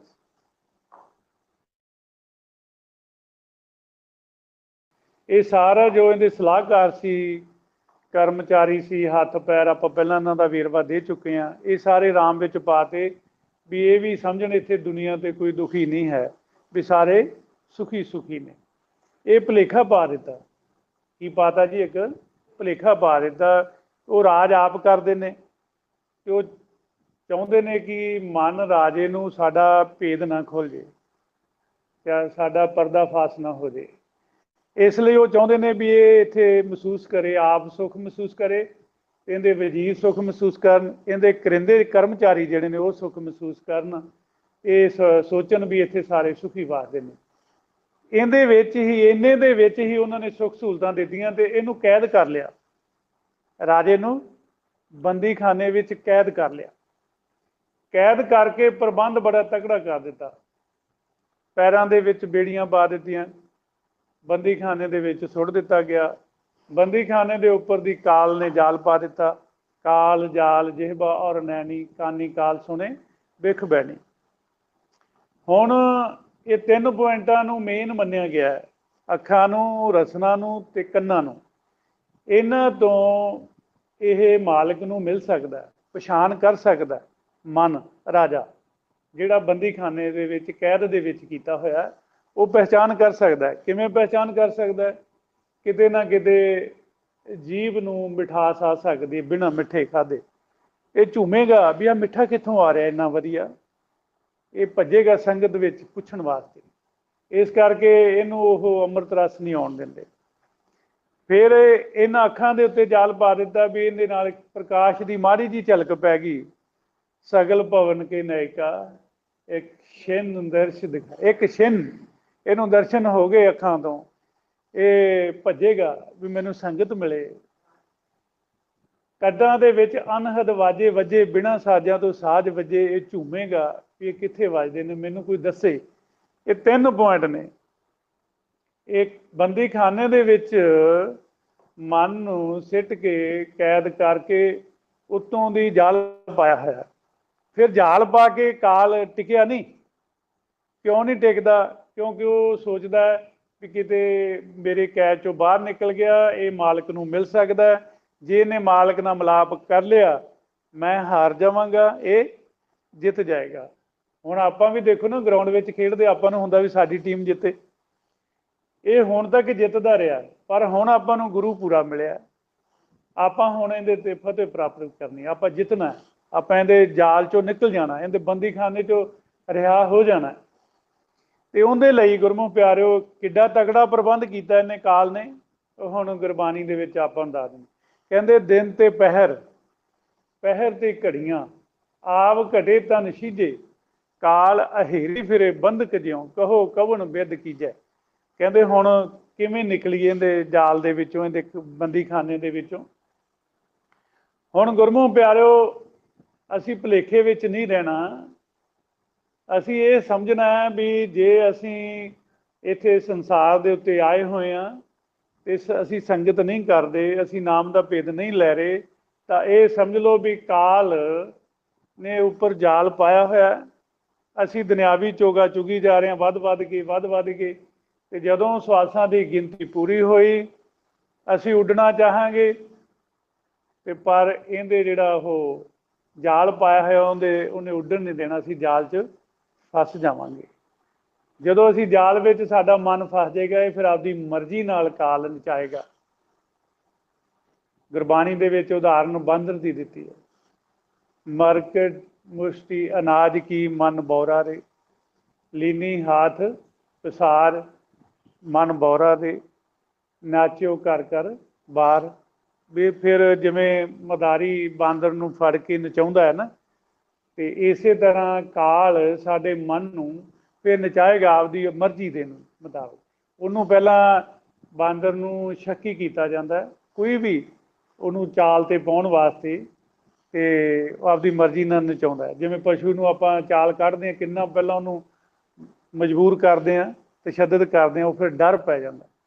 ਹੁਣ ਡਰ ਪਿਆ ਹੋਇਆ ਕਾਲ ਦੇ ਇਲਾਕੇ ਦੇ ਵਿੱਚ ਮਨ ਜਿਹੜੇ ਸੀ ਰਾਜੇ ਉਹ ਕੈਦ ਹੋ ਗਏ ਤੇ ਆਪਣਾ ਵਹਿਮੀ ਹੋ ਗਏ, ਨਿੱਕੀ ਨਿੱਕੀ ਗੱਲ ਤੇ ਵਹਿਮ ਕਰਨ ਲੱਗੇ। ਇਸੇ ਤਰ੍ਹਾਂ ਛੇਵੇਂ ਪਾਤਸ਼ਾਹ ਗੁਰੂ ਹਰਗੋਬਿੰਦ ਸਾਹਿਬ ਮਹਾਰਾਜ ਜੀ ਨੇ ਗਵਾਲੀਅਰ ਦੇ ਕਿਲ੍ਹੇ ਦੇ ਵਿੱਚੋਂ 52 ਰਾਜੇ ਰਿਹਾ ਕੀਤੇ, ਦ੍ਰਿਸ਼ਟਮਾਨ ਰੂਪ ਦੇ ਵਿੱਚ ਵੀ ਤੇ ਸੂਖਮ ਰੂਪ ਦੇ ਵਿੱਚ ਵੀ ਉਹਨਾਂ ਨੂੰ ਰਿਹਾ ਕੀਤਾ। ਬਹਾਨਾ ਬਣਿਆ, ਛੇਵੇਂ ਪਾਤਸ਼ਾਹ ਮਹਾਰਾਜ ਜੀ ਵੀ ਉੱਥੇ ਉਹਨਾਂ ਨੂੰ ਜਾਣਾ ਪਿਆ ਤੇ ਮਹਾਰਾਜ ਉੱਥੇ ਉਹਨਾਂ ਨੂੰ ਖੇਲ ਸਮਝਾ ਰਹੇ ਨੇ, ਖੇਲ ਸਮਝਾਉਂਦੇ ਹੋਏ ਅਭਿਆਸ ਕਰਾ ਰਹੇ ਨੇ। ਅਭਿਆਸ ਕਰਦੇ ਕਰਦੇ ਕਿ ਉਹਨਾਂ ਦੇ ਮਨ ਜਿਹੜੇ ਸੀ ਉਹ ਕਾਲ ਦੇ ਬੰਦੀਖਾਨੇ ਚੋਂ ਰਿਹਾ ਹੋਏ। ਤੇ ਫਿਰ ਉਹਨਾਂ ਨੇ ਕਿਹਾ, ਕਹਿੰਦੇ ਮਹਾਰਾਜ ਵੀ ਸਾਨੂੰ ਦ੍ਰਿਸ਼ਟਮਾਨ ਰੂਪ ਦੇ ਵਿੱਚ ਵੀ ਸਾਨੂੰ ਰਿਹਾ ਕਰਾਓ। ਤੇ ਫਿਰ ਉਹਨਾਂ ਨੂੰ ਉੱਥੋਂ ਰਿਹਾ ਕੀਤਾ। ਇੱਥੇ ਮੈਂ ਇੱਕ ਖੁਲਾਸਾ ਕਰਾਂ, ਕਈ ਗੁਰਮੁਖ ਉਸ ਟਾਈਮ ਦੇ ਬੰਦੀਖਾਨੇ ਦੇ ਵਿੱਚ ਜਿਨ੍ਹਾਂ ਨੇ ਸੰਗਤ ਕੀਤੀ ਛੇਵੇਂ ਪਾਤਸ਼ਾਹ ਦੀ, ਕਈ ਹੁਣ ਜਨਮ ਇੱਥੇ ਕਈਆਂ ਦੇ ਲਏ ਵੀ ਹੋਣਗੇ, ਕਿਉਂਕਿ ਸੰਗਤ ਹੌਲੀ ਹੌਲੀ ਹੌਲੀ ਹੌਲੀ ਮਿਲਦੀ ਹੈ ਨਾ, ਗਾਂ ਦੀ ਗਾਂ। ਕਿਉਂਕਿ ਜੇ ਮਿਲਦੇ ਹੁੰਦੇ ਤਾਂ ਫਿਰ ਤੱਕ ਆਉਣਾ ਹੀ ਨਹੀਂ ਸੀ, ਜੇ ਆਉਂਦੇ ਤਾਂ ਸ਼ੁਰੂ ਤੋਂ ਜਨਾਏ ਹੁੰਦੇ, ਮਨ ਜਾਗਿਆ ਹੁੰਦਾ। ਇਹਦਾ ਮਤਲਬ ਕਿ ਪਿੱਛੋਂ ਚੱਲਦੇ ਆ ਰਹੇ ਆ, ਜਿਨ੍ਹਾਂ ਦਾ ਮਨ ਪਹਿਲੀ ਵਾਰੀ ਅਕਥ ਕਹਾਣੀ ਸੁਣ ਕੇ ਮੰਨ ਗਿਆ ਕਿ ਇਹ ਜੋ ਗੁਰਬਾਣੀ ਵਿੱਚੋਂ ਸਮਝਾਇਆ ਜਾ ਰਿਹਾ ਇਹ ਵਾਕਿਆ ਸੱਚ ਆ, ਉਹਨਾਂ ਦਾ ਮਨ ਮੰਨ ਗਿਆ ਪਹਿਲੀ ਵਾਰੀ ਅਕਥ ਕਹਾਣੀ ਸੁਣ ਕੇ, ਤਾਂ ਸਮਝ ਲਓ ਉਹ ਪਿੱਛੋਂ ਆ ਰਹੇ ਨੇ। ਸੰਗਤ ਉਹਨਾਂ ਨੂੰ ਪਿੱਛੇ ਵੀ ਮਿਲਦੀ ਰਹੀ ਹੈ ਤੇ ਉਹ ਦੇਵਲੋਕ ਵਿੱਚੋਂ ਆਏ ਸੀ, ਉਹਨਾਂ ਨੇ ਪਹਿਲੀ ਵਾਰੀ ਮਨ ਮਨਾ ਲਿਆ। ਤੇ ਜਿਨ੍ਹਾਂ ਨੇ ਪਿੱਛੋਂ ਸੰਗਤ ਨਹੀਂ ਸੀ ਮਿਲੀ, ਉਹ ਕੋਈ ਡਾਇਰੈਕਟ ਭਰਤੀ ਹੋਇਆ ਪਸ਼ੂ ਤੇ ਆ ਜਿਹੜੇ ਆਪਾਂ ਡੌਗੀ ਵਗੈਰਾ ਰੱਖ ਲਏ ਨੇ, ਉਹ ਸਿੱਧੇ ਧਿਆਨ ਇਨਸਾਨ ਵਿੱਚ ਹੁੰਦਾ, ਮਨੁੱਖ ਨੇ ਰੱਖੇ ਹੁੰਦੇ ਨੇ, ਉਧਰ ਡਾਇਰੈਕਟ ਜਾਮਾ ਮਿਲ ਜਾਂਦਾ। ਕਈ 84 ਘੁੰਮ ਕੇ ਆਉਂਦੇ ਆ ਅਲੱਗ-ਅਲੱਗ। ਜਿਨ੍ਹਾਂ ਦਾ ਆਪਣਾ ਮਨ ਮੰਨਿਆ, ਜਿਵੇਂ ਅਕਥ ਕਹਾਣੀ ਸੁਣ ਕੇ ਆਪਣੀ ਸੰਗਤ ਦਾ ਮਨ ਮੰਨਿਆ, ਇਹ ਸਮਝ ਲਓ ਵੀ ਪਿੱਛੋਂ ਕਿਤੇ ਨਾ ਕਿਤੇ ਤਾਰ ਇਹਨਾਂ ਦੇ ਜੁੜੇ ਆ ਰਹੇ ਆ, ਥੋੜੇ ਜੁੜੇ ਆ ਰਹੇ ਆ। ਤੇ ਹੁਣ ਮੌਕਾ ਕਿਉਂ ਜੋਗਾਂ ਕਾ ਹੁਣ ਨਵੇੜਾ, ਨਰ ਮਨੁੱਖਾਂ ਨੂੰ ਏਕ ਨਿਧਾਨਾ, ਨਰ ਮਨੁੱਖਾਂ ਨੂੰ ਨਿਧਾਨਾ ਮੀਨਜ਼ ਨਾਮ ਦਾ ਖਜ਼ਾਨਾ। ਹੁਣ ਗੱਫੇ ਮਿਲਦੇ ਪਏ ਨੇ ਨਾਮ ਦੇ ਖਜ਼ਾਨੇ ਦੇ, ਤੇ ਆਪਾਂ ਲੁੱਟ ਲਈਏ ਨੀਵੇਂ ਹੋ ਕੇ। ਲੂਟਣਾ ਹੈ ਤੋ लूट ले, राम नाम है लूट, फिर पाछे पछताएंगे जो प्राण जाएंगे छूट। ਕਹਿੰਦੇ ਫਿਰ ਪਛਤਾਵਾ ਰਹਿ ਜਾਏਗਾ ਜਦੋਂ ਸਵਾਸਾਂ ਦੀ ਪੂੰਜੀ ਖਤਮ ਹੋ ਗਈ।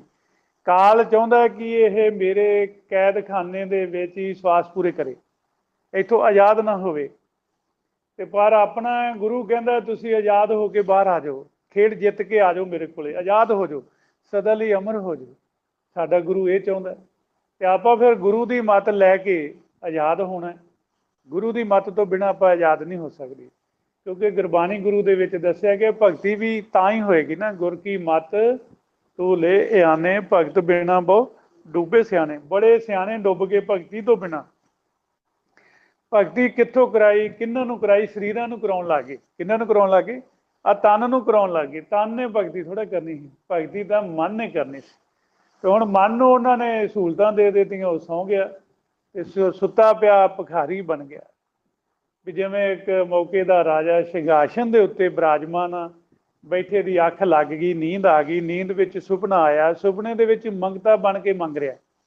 ਇਹ ਹਾਲਤ ਸਾਡੀ ਕਾਲ ਨੇ ਕਰ ਦਿੱਤੀ, ਸਾਡੇ ਮਨ ਰਾਜਿਆਂ ਦੀ ਇਹ ਹਾਲਤ ਕਰ ਦਿੱਤੀ। ਫਿਰ ਉਦਾਹਰਨ ਦੇ ਦਿੱਤੀ ਗੁਰਬਾਣੀ ਦੇ ਵਿੱਚ, ਨਰਪਤ ਏਕ ਸਿੰਘਾਸਨ ਸੋਇਆ, ਸੁਪਨੇ ਪਿਆ ਭਿਖਾਰੀ, ਅਸ਼ਟ ਰਾਜ ਬਿਸਰਤ ਦੁੱਖ ਪਾਇਆ, ਸੋ ਗਤ ਪਈ ਹਮਾਰੀ। ਕਹਿੰਦੇ ਉਹ ਹਾਲਤ ਹੋ ਗਈ ਸਾਡੀ, ਜਿਵੇਂ ਰਾਜਾ ਭਿਖਾਰੀ ਬਣ ਜਾਵੇ ਮੰਗੇ। ਤੇ ਹੁਣ ਮਨ ਸੀ ਰਾਜਾ, ਤੇ ਕਾਲ ਨੇ ਕੀ ਬਣਾ ਦਿੱਤਾ? ਮੰਗਤਾ ਬਣਾ ਦਿੱਤਾ। ਫਿਰ ਇੱਕ ਦਰ ਦਾ ਨਹੀਂ, ਦਰ ਦਰ ਦਾ ਮੰਗਤਾ ਬਣਾ ਦਿੱਤਾ। ਕਿੱਥੋਂ ਦਾ ਬਣਾ ਦੇ? ਕਦੀ ਚੱਲ ਉਧਰ ਤਵੀਤਾਂ ਧਾਗਿਆਂ ਵਾਲੇ ਕੋਲੇ ਚੱਲੋ, ਕਦੀ ਚਲੋ ਜੋਤਸ਼ੀ ਕੋਲੇ ਚੱਲੋ, ਹੈ ਨਾ, ਚਲੋ ਉਧਰ ਚੱਲੋ ਆਪਣਾ ਆ ਜਿਹੜੇ ਹੋਰ ਨੇ ਵਹਿਮਾਂ ਭਰਮਾਂ 'ਚ ਪਾਉਣ ਵਾਲੇ ਨੇ, ਹੈ ਨਾ, ਜਿਨ੍ਹਾਂ ਨੇ ਮਕਸਦ ਹੀ ਮਾਇਆ ਰੱਖ ਲਿਆ ਵੀ ਜੇ ਸੰਗਤ ਕਰਨੀ ਹੈ, ਜੇ ਕਿਸੇ ਨੂੰ ਕੋਈ ਦੱਸਣਾ ਤੇ ਪੈਸੇ ਲੈਣੇ ਆ। ਹਾਂਜੀ, ਮੁੱਲ ਪਾਉਣ ਲੱਗ ਗਏ, ਮਾਲਕ ਦੇ ਖਜ਼ਾਨੇ ਦਾ ਮੁੱਲ ਪਾਉਣ ਲੱਗ ਗਏ। नहीं, ਇਹਦਾ ਤਾਂ ਕੋਈ ਦੇਣ ਹੀ ਨਹੀਂ ਦੇ ਸਕਦਾ। ਇਹਦਾ ਤਾਂ ਕੋਈ ਮੈਂ ਨਹੀਂ ਦੇ ਸਕਦਾ ਭਾਈ ਸਾਹਿਬ ਦਾ ਦੇਣ, ਠੀਕ ਹੈ ਨਹੀਂ, ਮੈਂ ਨਹੀਂ ਦੇ ਸਕਦਾ। ਜੋ ਖਜ਼ਾਨਾ ਆਪਾਂ ਨੂੰ ਕਿੰਨਾ ਦੇ ਕੇ ਗਏ ਨੇ, ਤੇ ਆਹ ਖਜ਼ਾਨਾ ਉਹਨਾਂ ਦਾ ਦਿੱਤਾ ਹੀ ਆਪਾਂ ਵਰਤਾ ਦੇ, ਠੀਕ ਹੈ ਨੀ। ਤੇ ਹੁਣ ਗੁਰਮੁਖ ਪਿਆਰਿਓ, ਇੱਥੇ ਫਿਰ ਜਦੋਂ ਉਮਰ ਘਟਦੀ ਜਾਂਦੀ, ਕੀ ਕਾਲ ਦੇ ਬੰਦੀ ਖਾਨੇ 'ਚ ਸਾਡੀ ਆਰਜੂ ਘਟਦੀ ਜਾਂਦੀ, ਦਿਨ ਤੇ ਪਹਿਰ, ਪਹਿਰ ਤੇ ਘੜੀਆਂ, ਆਪ ਘਟੇ ਤਨ ਖਿਜੇ, ਵੀ ਉਮਰ ਘਟਦੀ ਜਾਂਦੀ ਹੈ, ਦਿਨ ਤੋਂ ਪਹਿਰ, ਪਹਿਰ ਤੋਂ ਘੜੀਆਂ ਥੋੜੀ ਹੋਈ ਜਾਂਦੀ ਨਾ, ਘਟਦੀ ਜਾਂਦੀ। ਜੇ ਅਸੀਂ ਇੱਥੇ ਸਰੀਰ ਛੱਡ ਕੇ ਦੁਬਾਰਾ ਜੂਨਾਂ ਵਿੱਚ ਆਵਾਂਗੇ, ਫਿਰ ਕਾਲ ਦੇ ਇਲਾਕੇ 'ਚ ਫਸ ਜਾਏਂਗੇ। ਹੁਣ ਆਪਾਂ ਆਜ਼ਾਦ ਹੋ ਜਾਈਏ, ਹੁਣ ਆਪਾਂ ਆਜ਼ਾਦ ਹੋ ਜਾਈਏ। ਹੁਣ ਜੇ ਤਾਂ ਆਪਾਂ ਆਜ਼ਾਦ ਹੋ ਗਏ ਤਾਂ ਠੀਕ ਹੈ, ਵੈਸੇ ਮਾਲਕ ਰੋਜ਼ ਆਜ਼ਾਦ ਕਰਾਉਂਦਾ ਜੀ। ਦੇਖੋ ਤਰਸ ਕਰਦਾ ਸਾਡਾ ਪਿਤਾ, ਕਾਲ ਨੂੰ ਕੀ ਕਹਿੰਦਾ ਹੈ? ਕਹਿੰਦਾ ਮੇਰੇ ਪੁੱਤ ਨੇ ਆਉਣਾ ਹੈ ਮੇਰੇ ਕੋਲੇ। ਕੀ ਕਹਿੰਦਾ ਮਾਲਕ ਕਾਲ ਨੂੰ? ਕਹਿੰਦਾ ਮੇਰੇ ਪੁੱਤ ਨੇ ਆਉਣਾ, ਵਾਪਸ ਰਸਤਾ ਛੱਡ ਦੇ। ਤੋ ਫਿਰ ਕਿਵੇਂ ਰਸਤਾ ਛੱਡਦਾ? ਰਜੋ ਤਮੋ ਸਤੋ ਨੂੰ ਸਮਾ ਲੈਂਦਾ ਆਪਦੇ 'ਚ ਤੇ ਰਸਤਾ ਛੱਡ ਦਿੰਦਾ। ਤੇ ਕਿਵੇਂ ਛੱਡਦੇ ਨੇ ਰਸਤਾ? ਰਸਤਾ ਦਿੰਦਾ ਇਹ ਕਾਲ ਗੁਰਬਾਣੀ ਦੇ ਵਿੱਚ, ਮਨ ਦੇ ਮਾਲਕ ਕੋਲੇ ਜਾਣ ਵਾਸਤੇ। ਕਹਿੰਦੇ ਰਾਜਸ ਤਾਮਸ ਸਤ ਕਾਲ ਸਮਾਵੈ, ਸਸੀਅਰ ਕੇ ਘਰ ਸੂਰ ਸਮਾਵੈ, ਜੋਗ ਜੁਗਤ ਕੀ ਕੀਮਤ ਪਾਵੇ। ਸਸੀਅਰ ਇਹਨੂੰ ਕਹਿੰਦੇ ਨੇ ਚੰਦਰਮਾ ਨੂੰ, ਸੂਰ ਕਿਹਨੂੰ ਕਹਿੰਦੇ? ਸਸੀਅਰ ਕੇ ਘਰ ਸੂਰ ਸਮਾਵੇ, ਸੂਰ ਸੂਰਜ ਨੂੰ ਕਹਿੰਦੇ ਨੇ। ਇਧਰੋਂ ਸੱਜੀ ਅੱਖ ਨੂੰ ਖੱਬੀ 'ਚ ਲੈ ਜਾਓ, ਰਸਤਾ ਬਣ ਗਿਆ। ਤੇ ਜੇ ਆਪਾਂ ਰੋਜ਼ ਆਪ ਹੀ ਬਣਾ ਕੇ ਚਲੇ ਜਾਈਏ ਤੇ ਜ਼ਰੂਰੀ ਆਪਾਂ ਕਾਲ ਦੀ ਮਿਹਨਤ ਕਰਨੀ ਕਿ ਨਹੀਂ ਜੀ? ਹਾਂਜੀ, ਆਪਾਂ ਆਪ ਦਾ ਰਸਤਾ ਆਪ ਹੀ ਅਖਤਿਆਰ ਕਰਕੇ ਜਾਇਆ ਕਰੀਏ, ਪੈਣ ਲੱਗੇ, ਹਾਂਜੀ, ਉੱਪਰ ਉੱਠ ਕੇ ਜਾਇਆ ਕਰੀਏ। ਹੁਣ ਗੁਰਮੁਖ ਪਿਆਰਿਓ, ਵਿਧੀਆਂ ਤਾਂ ਗੁਰਬਾਣੀ ਵਿੱਚ ਦੱਸੀਆਂ ਨੇ ਬਹੁਤ ਸਾਰੀਆਂ, ਪਰ ਉਹਨਾਂ ਨੂੰ ਕਿਵੇਂ ਆਪਣੇ ਤੇ ਲਾਗੂ ਕਰਨਾ ਇਹ ਨਹੀਂ ਸੀ ਪਤਾ। ਪਹਿਲੀ ਗੱਲ ਹੈ, ਵਿਧੀਆਂ ਦਾ ਵੀ ਨਹੀਂ ਸੀ ਆਪਾਂ ਨੂੰ ਪਹਿਲਾਂ ਪਤਾ, ਸਿਰਫ ਆਪਾਂ ਪੜ੍ਹ ਰਹੇ ਸੀਗੇ, ਪ੍ਰੈਕਟੀਕਲ ਨਹੀਂ ਸੀ ਕਰਦੇ। ਤੇ ਹੁਣ ਜਦੋਂ ਆਪਾਂ ਪ੍ਰੈਕਟੀਕਲ ਕਰਨ ਲੱਗੇ, ਆਪਣੀ ਉਹ ਅਵਸਥਾ ਬਣਨ ਲੱਗੀ, ਅਨਹਦ ਵਾਜੇ ਸੁਣਨ ਲੱਗੇ, ਅੰਮ੍ਰਿਤ ਰਸ ਆਉਣ ਲੱਗਾ, ਖੁਸ਼ਬੂਆਂ ਆਉਣ ਲੱਗੀਆਂ, ਹਾਂਜੀ, ਝਿਲ ਮਿਲ ਹੋਣ ਲੱਗੀ, ਚਮਕਾਰ ਪੈਣ ਲੱਗੀ, ਹਾਂਜੀ। ਗੁਰਬਾਣੀ 'ਚ ਲਿਖਿਆ ਨਾ, ਜੈ ਝਿਲ ਮਿਲ ਕਾਰ ਦਸੰਤਾ ਤੇ ਅਨਹਦ ਸ਼ਬਦ ਵਜੰਤਾ, ਜੋਤੀ ਜੋਤ ਸਮਾਣੀ ਮੈਂ ਗੁਰ ਪ੍ਰਸ਼ਾਦੀ ਜਾਣੀ, ਰਤਨ ਕਮਲ ਕੋਠੜੀ ਚਮਕਾਰ ਬੀਜਲ ਤਹੀਂ। ਕਹਿੰਦੇ ਉੱਥੇ ਪ੍ਰਕਾਸ਼ ਹੀ ਪ੍ਰਕਾਸ਼ ਹੈ, ਜਿਵੇਂ ਬਿਜਲੀ ਚਮਕਦੀ ਹੈ ਬੱਦਲਾਂ ਦੇ ਵਿੱਚੋਂ ਪਾੜ ਕੇ ਨਹੀਂ ਗਰਜਦੀ ਹੈ ਜਦੋਂ, ਤੇ ਉਹ ਕਿਵੇਂ ਚਮਕਦੀ ਬਿਜਲੀ, ਐਂ ਪ੍ਰਕਾਸ਼ ਹੀ ਪ੍ਰਕਾਸ਼ ਹੋ ਜਾਂਦਾ, ਚਮਕਾਰ ਬੀਜਲ ਤਹੀਂ। ਹੁਣ ਗੁਰਮੁਖ ਪਿਆਰਿਓ, ਜਿਹੜੇ ਤਾਂ ਮਨ ਬੱਚਿਆਂ ਨੇ ਸਿੱਖਣਾ ਨਿਕਲਣਾ, ਜਿਵੇਂ ਹੁਣ ਆਪਾਂ ਸਾਰੇ ਸਿੱਖ ਰਹੇ ਹਾਂ ਵੀ ਕਾਲ ਦੀ ਮਾਰ 'ਚ ਆਈਏ ਨਾ। ਜਿਵੇਂ ਅੱਜ ਆਪਾਂ ਸਵੇਰੇ ਵਿਚਾਰ ਕਰਦੇ ਸੀ, ਕਾਲ ਦੇ ਇਲਾਕੇ 'ਚੋਂ ਨਿਕਲਣ ਲਈ 1 ਸੈਕਿੰਡ ਲੱਗਦਾ ਜੀ। ਕਿੰਨਾ ਟਾਈਮ ਲੱਗਦਾ? 1 ਸੈਕਿੰਡ ਦੇ ਵਿੱਚ ਗੁਰਮੁਖ ਪਿਆਰਿਓ ਆਪਾਂ ਕਾਲ ਦੇ ਇਲਾਕੇ 'ਚੋਂ ਨਿਕਲਦੇ ਹਾਂ। ਜੇ ਤੁਹਾਨੂੰ ਉਹ ਵਿਧੀ ਦੀ ਪੂਰੀ ਸਮਝ ਆ ਜੇ ਤੇ ਵਿਧੀ ਤੇ ਭਰੋਸਾ ਆ ਜੇ, ਇੰਨੇ ਦੀ ਲੱਗ ਜਾਂਦੀ, ਇੰਨੇ ਦੀ, ਠੀਕ ਹੈ ਜੀ। ਤੇ ਗਏ ਆਪਾਂ ਫੁਰਨਿਆਂ ਤੋਂ ਬਾਹਰ, ਠੀਕ ਹੈ ਜੀ। ਤੁਸੀਂ ਕਰ ਰਹੇ ਹੋ ਨਾ, ਪ੍ਰੈਕਟੀਕਲ ਕਰ ਰਹੇ ਹੋ ਤੁਸੀਂ, ਕਿੰਨੀ ਛੇਤੀ ਆਪਾਂ ਨਿਕਲ ਜਾਂਦੇ। ਤੇ ਉਹ ਬੱਚੇ ਤਾਂ ਸਰੀਰ ਵਿੱਚ ਹੁੰਦੇ ਹੀ ਕਾਲ ਦੇ ਇਲਾਕੇ 'ਚੋਂ ਨਿਕਲਣਾ ਸਿੱਖ ਗਏ ਤੇ ਸਿੱਧੇ ਮਾਲਕ ਕੋਲੇ ਚਲੇ ਜਾਣਗੇ, ਕਿਉਂਕਿ ਉਹਨਾਂ ਨੇ ਅਨਹਦ ਸ਼ਬਦ ਪਛਾਣ ਲਿਆ, ਨਿਸ਼ਾਨੀ ਲਾ ਲਈ।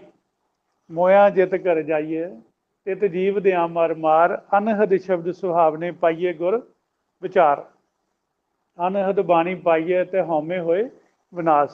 ਹਉਮੈ ਮਾਲਕ ਨੂੰ ਮਿਲਣ ਨਹੀਂ ਦਿੰਦੀ, ਹਉਮੈ ਖਤਮ ਹੋ ਜਾਏਗੀ ਜਦੋਂ ਅਨਹਦ ਬਾਣੀ ਸਾਨੂੰ ਮਾਲਕ ਵੱਲੋਂ ਮਿਲ ਗਈ, ਪ੍ਰਾਪਤ ਹੋ ਗਈ। ਹੁਣ ਜਿਨ੍ਹਾਂ ਨੇ ਨਿਕਲਣਾ ਸਿੱਖ ਲਿਆ ਉਹ ਤਾਂ ਈਜ਼ੀ ਹੋ ਗਿਆ, ਸੌਖਾ ਹੋ ਗਿਆ। ਤੇ ਜਿਨ੍ਹਾਂ ਨੇ ਹਜੇ ਨਿਕਲਣਾ ਨਹੀਂ ਸਿੱਖਿਆ, ਤੇ ਉਹ ਮਨ ਰਾਜੇ ਕਾਲ ਦੀ ਕੈਦ ਵਿੱਚ, ਬੰਦੀਖਾਨੇ ਵਿੱਚ ਕੈਦ ਹੋਏ ਹੋਏ ਨੇ। ਤੇ ਬੰਦੀਖਾਨਾ ਕਿਹੋ ਜਿਹਾ ਬਣਾਇਆ ਹੈ? ਉਹ ਕਿਲ੍ਹਾ ਜਿੱਥੇ ਉਹਨੂੰ ਕੈਦ ਕਰਕੇ ਰੱਖਿਆ ਗਿਆ। ਉਹ ਬੜਾ ਸੋਹਣਾ ਸੀਨ ਖਿੱਚਿਆ ਗੁਰਬਾਣੀ ਦੇ ਵਿੱਚ। ਕਹਿੰਦੇ ਜਿਵੇਂ ਪੁਰਾਣੇ ਰਾਜੇ ਜਿੱਥੇ ਰਹਿੰਦੇ ਸੀ, ਉਹਨਾਂ ਦੇ ਮਨ 'ਚ ਇੱਕ ਡਰ ਹੁੰਦਾ ਸੀ ਵੀ ਸ਼ਾਇਦ ਕੋਈ ਹੋਰ ਰਾਜਾ ਹਮਲਾ ਨਾ ਕਰ ਦੇ, ਮੇਰਾ ਰਾਜ ਭਾਗ ਨਾ ਹੜੱਪ ਲਵੇ, ਕਬਜ਼ਾ ਨਾ ਕਰ ਲਵੇ। ਤੇ ਉਹ ਫਿਰ ਕੀ ਕਰਦਾ ਸੀ? ਉਹ ਗੁਰਮੁਖ ਪਿਆਰਿਓ ਇੱਕ ਕੰਧ ਮਾਰਦੇ ਸੀ ਐ, ਉਹਦੇ ਬਾਹਰਲੇ ਪਾਸੇ ਇੱਕ ਨਹਿਰ ਪੱਟਦੇ ਸੀ, ਨਹਿਰ ਦੇ ਵਿੱਚ ਪਾਣੀ ਛੱਡਦੇ ਸੀ, ਫਿਰ ਇੱਕ ਕੰਧ ਬਣਾਉਂਦੇ ਸੀ, ਫਿਰ ਪਾਣੀ ਛੱਡਦੇ। ਕਿਉਂ? ਕਈਆਂ ਦੀਆਂ 2-2 3-3 ਬਣਾਈਆਂ ਹੁੰਦੀਆਂ ਸੀ, ਪਾਣੀ ਦੇ ਵਿੱਚ ਦੀ ਲੰਘਣਾ। ਡੂੰਘੀਆਂ ਖਾਲੀਆਂ ਪੱਟੀਆਂ ਹੁੰਦੀਆਂ ਸੀ ਵੀ ਤੈਰ ਕੇ ਕੋਈ ਆਏਗਾ ਤੇ ਛੇਤੀ ਮੈਨੂੰ ਤੇ ਮੇਰੇ ਪਰਿਵਾਰ ਨੂੰ ਕੈਦ ਨਹੀਂ ਕੋਈ ਕਰ ਸਕਦਾ। ਇਹੋ ਜਿਹੇ ਉਹਨਾਂ ਦੇ ਕਿਲੇ ਬਣਾਏ ਹੁੰਦੇ ਸੀ। ਉਸ ਤਰ੍ਹਾਂ ਦਾ ਕਿਲਾ ਸੀਨ ਖਿੱਚਿਆ ਗੁਰਬਾਣੀ ਦੇ ਵਿੱਚ, ਜਿੱਥੇ ਮਨ ਨੂੰ ਕੈਦ ਕਰਕੇ ਰੱਖਿਆ ਹੈ, ਜਿੱਥੇ ਮਨ ਨੂੰ ਕੈਦ ਕਰਕੇ ਰੱਖਿਆ। ਅਕਾਲ ਪੁਰਖ ਵਾਹਿਗੁਰੂ ਜੀ ਧਰਮ ਰਾਏ ਨੂੰ ਕਹਿੰਦੇ ਮੇਰੇ ਮਨ ਬੱਚੇ ਨੂੰ ਅੰਤਮ ਸਮੇਂ ਆਜ਼ਾਦ ਕਰਾ ਕੇ ਲਿਆਓ। ਕਾਲ ਨੇ ਬੰਦੀਖਾਨੇ ਦੇ ਵਿੱਚ ਕੈਦ ਕੀਤਾ ਮੇਰੇ ਰਾਜੇ ਪੁੱਤ ਨੂੰ, ਜਾਓ ਆਪਦੀ ਫੌਜ ਲੈ ਕੇ ਜਾਓ। ਹੁਣ ਧਰਮ ਰਾਏ ਹਜੇ ਪਹਿਲਾਂ ਜਦੋਂ ਕਿਲਾ ਦੇਖਦਾ ਨਾ ਤੇ ਮਾਲਕ ਨੂੰ ਕਹਿੰਦਾ ਮਹਾਰਾਜ ਬਹੁਤ ਤਗੜਾ ਪ੍ਰਬੰਧ ਆ, ਮੈਂ ਕਿਵੇਂ ਛੁਡਾ ਕੇ ਲਿਆਵਾਂਗਾ, ਵੀ ਇੰਨਾ ਤਗੜਾ ਪ੍ਰਬੰਧ ਕੀਤਾ, ਮੇਰੀ ਪੇਸ਼ ਨਹੀਂ ਜਾਣੀ ਉੱਥੇ। ਤੇ ਮਾਲਕ ਕਹਿੰਦੇ ਨਹੀਂ, ਫੌਜ ਲੈ ਕੇ ਜਾਓ, ਤਿਆਰੀ ਕਰੋ। ਇਹ ਤਿਆਰੀ ਕਰਦਾ ਤੇ ਕਾਲ ਹਮਲਾ ਕਰ ਦਿੰਦਾ। ਕਾਲ ਨੂੰ ਪਤਾ ਲੱਗ ਗਿਆ ਨਾ ਵੀ ਧਰਮ ਰਾਏ ਤਿਆਰੀ ਕਰਦਾ, ਤੇ ਉਹਨੇ ਪਹਿਲਾਂ ਹੀ ਆਪਦੇ ਫੌਜ ਲੈ ਕੇ ਹਮਲਾ ਕਰਤਾ। ਹਮਲਾ ਕਾਹਦਾ ਕਰਦਾ? ਫੁਰਨੇ ਵਿਚਾਰਾਂ ਦਾ। ਕਾਹਦਾ ਜੀ? ਮਨ ਫੁਰਨੇ ਵਿਚਾਰਾਂ 'ਚ ਪਾਤਾ ਨਾ। ਤੇ ਉਹ ਫਿਰ ਪੂਰਾ ਸੀਨ ਸਾਰਾ ਖਿੱਚਿਆ ਗੁਰਬਾਣੀ ਦੇ ਵਿੱਚ।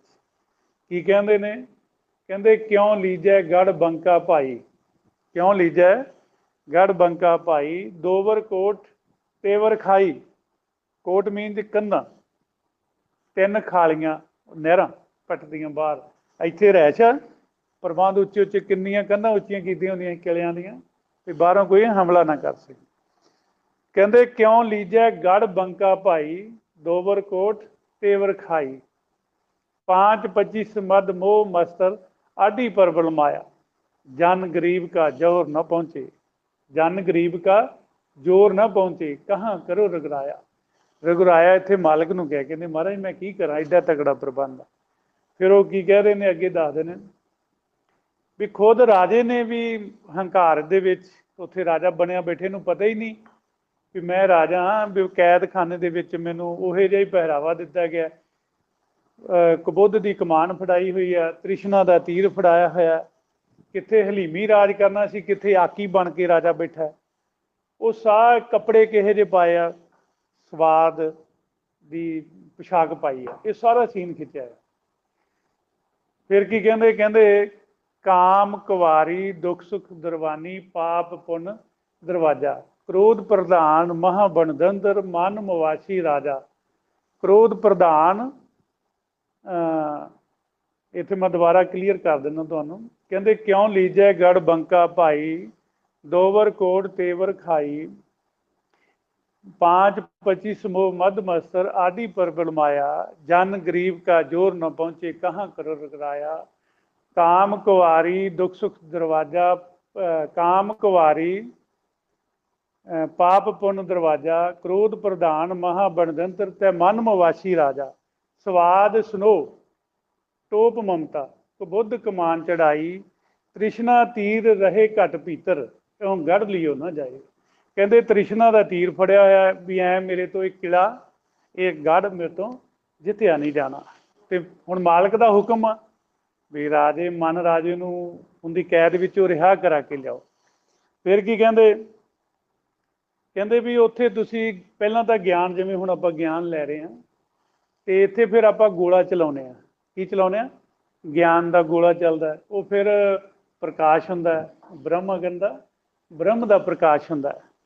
ਫਿਰ ਕਹਿੰਦੇ ਉਹਨੂੰ ਛੇਤੀ ਹੀ ਰਿਹਾ ਕਰਾਇਆ ਜਾਂਦਾ। ਤੇ ਕਹਿੰਦੇ ਇਹ ਹਾਲਤ, ਇਹ ਅਵਸਥਾ ਕਿਵੇਂ ਬਣਦੀ ਹੈ, ਕਿਵੇਂ ਉਹਨੂੰ ਰਿਆਜ਼ ਕਰਾਇਆ ਜਾਂਦਾ? ਕਹਿੰਦੇ ਗੁਰੂ ਦੀ ਕਿਰਪਾ ਤੇ ਸੰਗਤ ਦੇ ਦੁਆਰਾ। ਸਾਧ ਸੰਗਤ ਔਰ ਗੁਰ ਕੀ ਕਿਰਪਾ ਤੇ ਪਕੜਿਓ ਗੜ ਕੋ ਰਾਜਾ। ਸਾਧ ਸੰਗਤ ਔਰ ਗੁਰ ਕੀ ਕਿਰਪਾ ਤੇ ਪਕੜਿਓ ਗੜ ਕੋ ਰਾਜਾ। ਹੁਣ ਫਿਰ ਅੱਗੇ ਉਹ ਜਦੋਂ ਉਹਨੂੰ ਦੱਸਦਾ ਹੈ, ਕਹਿੰਦਾ ਵੀ ਤੁਸੀਂ ਮੈਨੂੰ ਆਜ਼ਾਦ ਤਾਂ ਕਰਾ ਲਿਆ, ਪਕੜ ਲਿਆ ਤੁਸੀਂ ਮੈਨੂੰ ਕਾਲ ਦੇ ਇਲਾਕੇ ਚੋਂ, ਪਰ ਕਾਲ ਨੇ ਮੇਰੇ ਗਲ ਵਿੱਚ ਫਾਹੀ ਪਾਈ ਹੋਈ ਹੈ ਵੀ ਇਸ ਫਾਹੀ ਨੂੰ ਕੱਟੋ, ਫਿਰ ਮੈਨੂੰ ਮੈਂ ਆਜ਼ਾਦ ਹੋ ਸਕਦਾ, ਤੁਹਾਡੇ ਨਾਲ ਜਾ ਸਕਦਾ। इस ਜਿਹੜਾ ਗੁਰਬਾਣੀ ਦੇ ਵਿੱਚ ਦੱਸਿਆ ਗਿਆ ਹੈ, ਇਹ ਬੜਾ ਸੋਹਣਾ ਇੱਕ ਸੀਨ ਖਿੱਚਿਆ ਹੋਇਆ, ਬੜਾ ਹੀ ਪਿਆਰਾ ਸੀਨ ਆ। ਜੇ ਕਿਤੇ ਇਹਦੀ ਸਮਝ ਲੱਗ ਜੇ ਫਿਰ ਆਨੰਦ ਹੀ ਵੱਖਰਾ ਹੈ।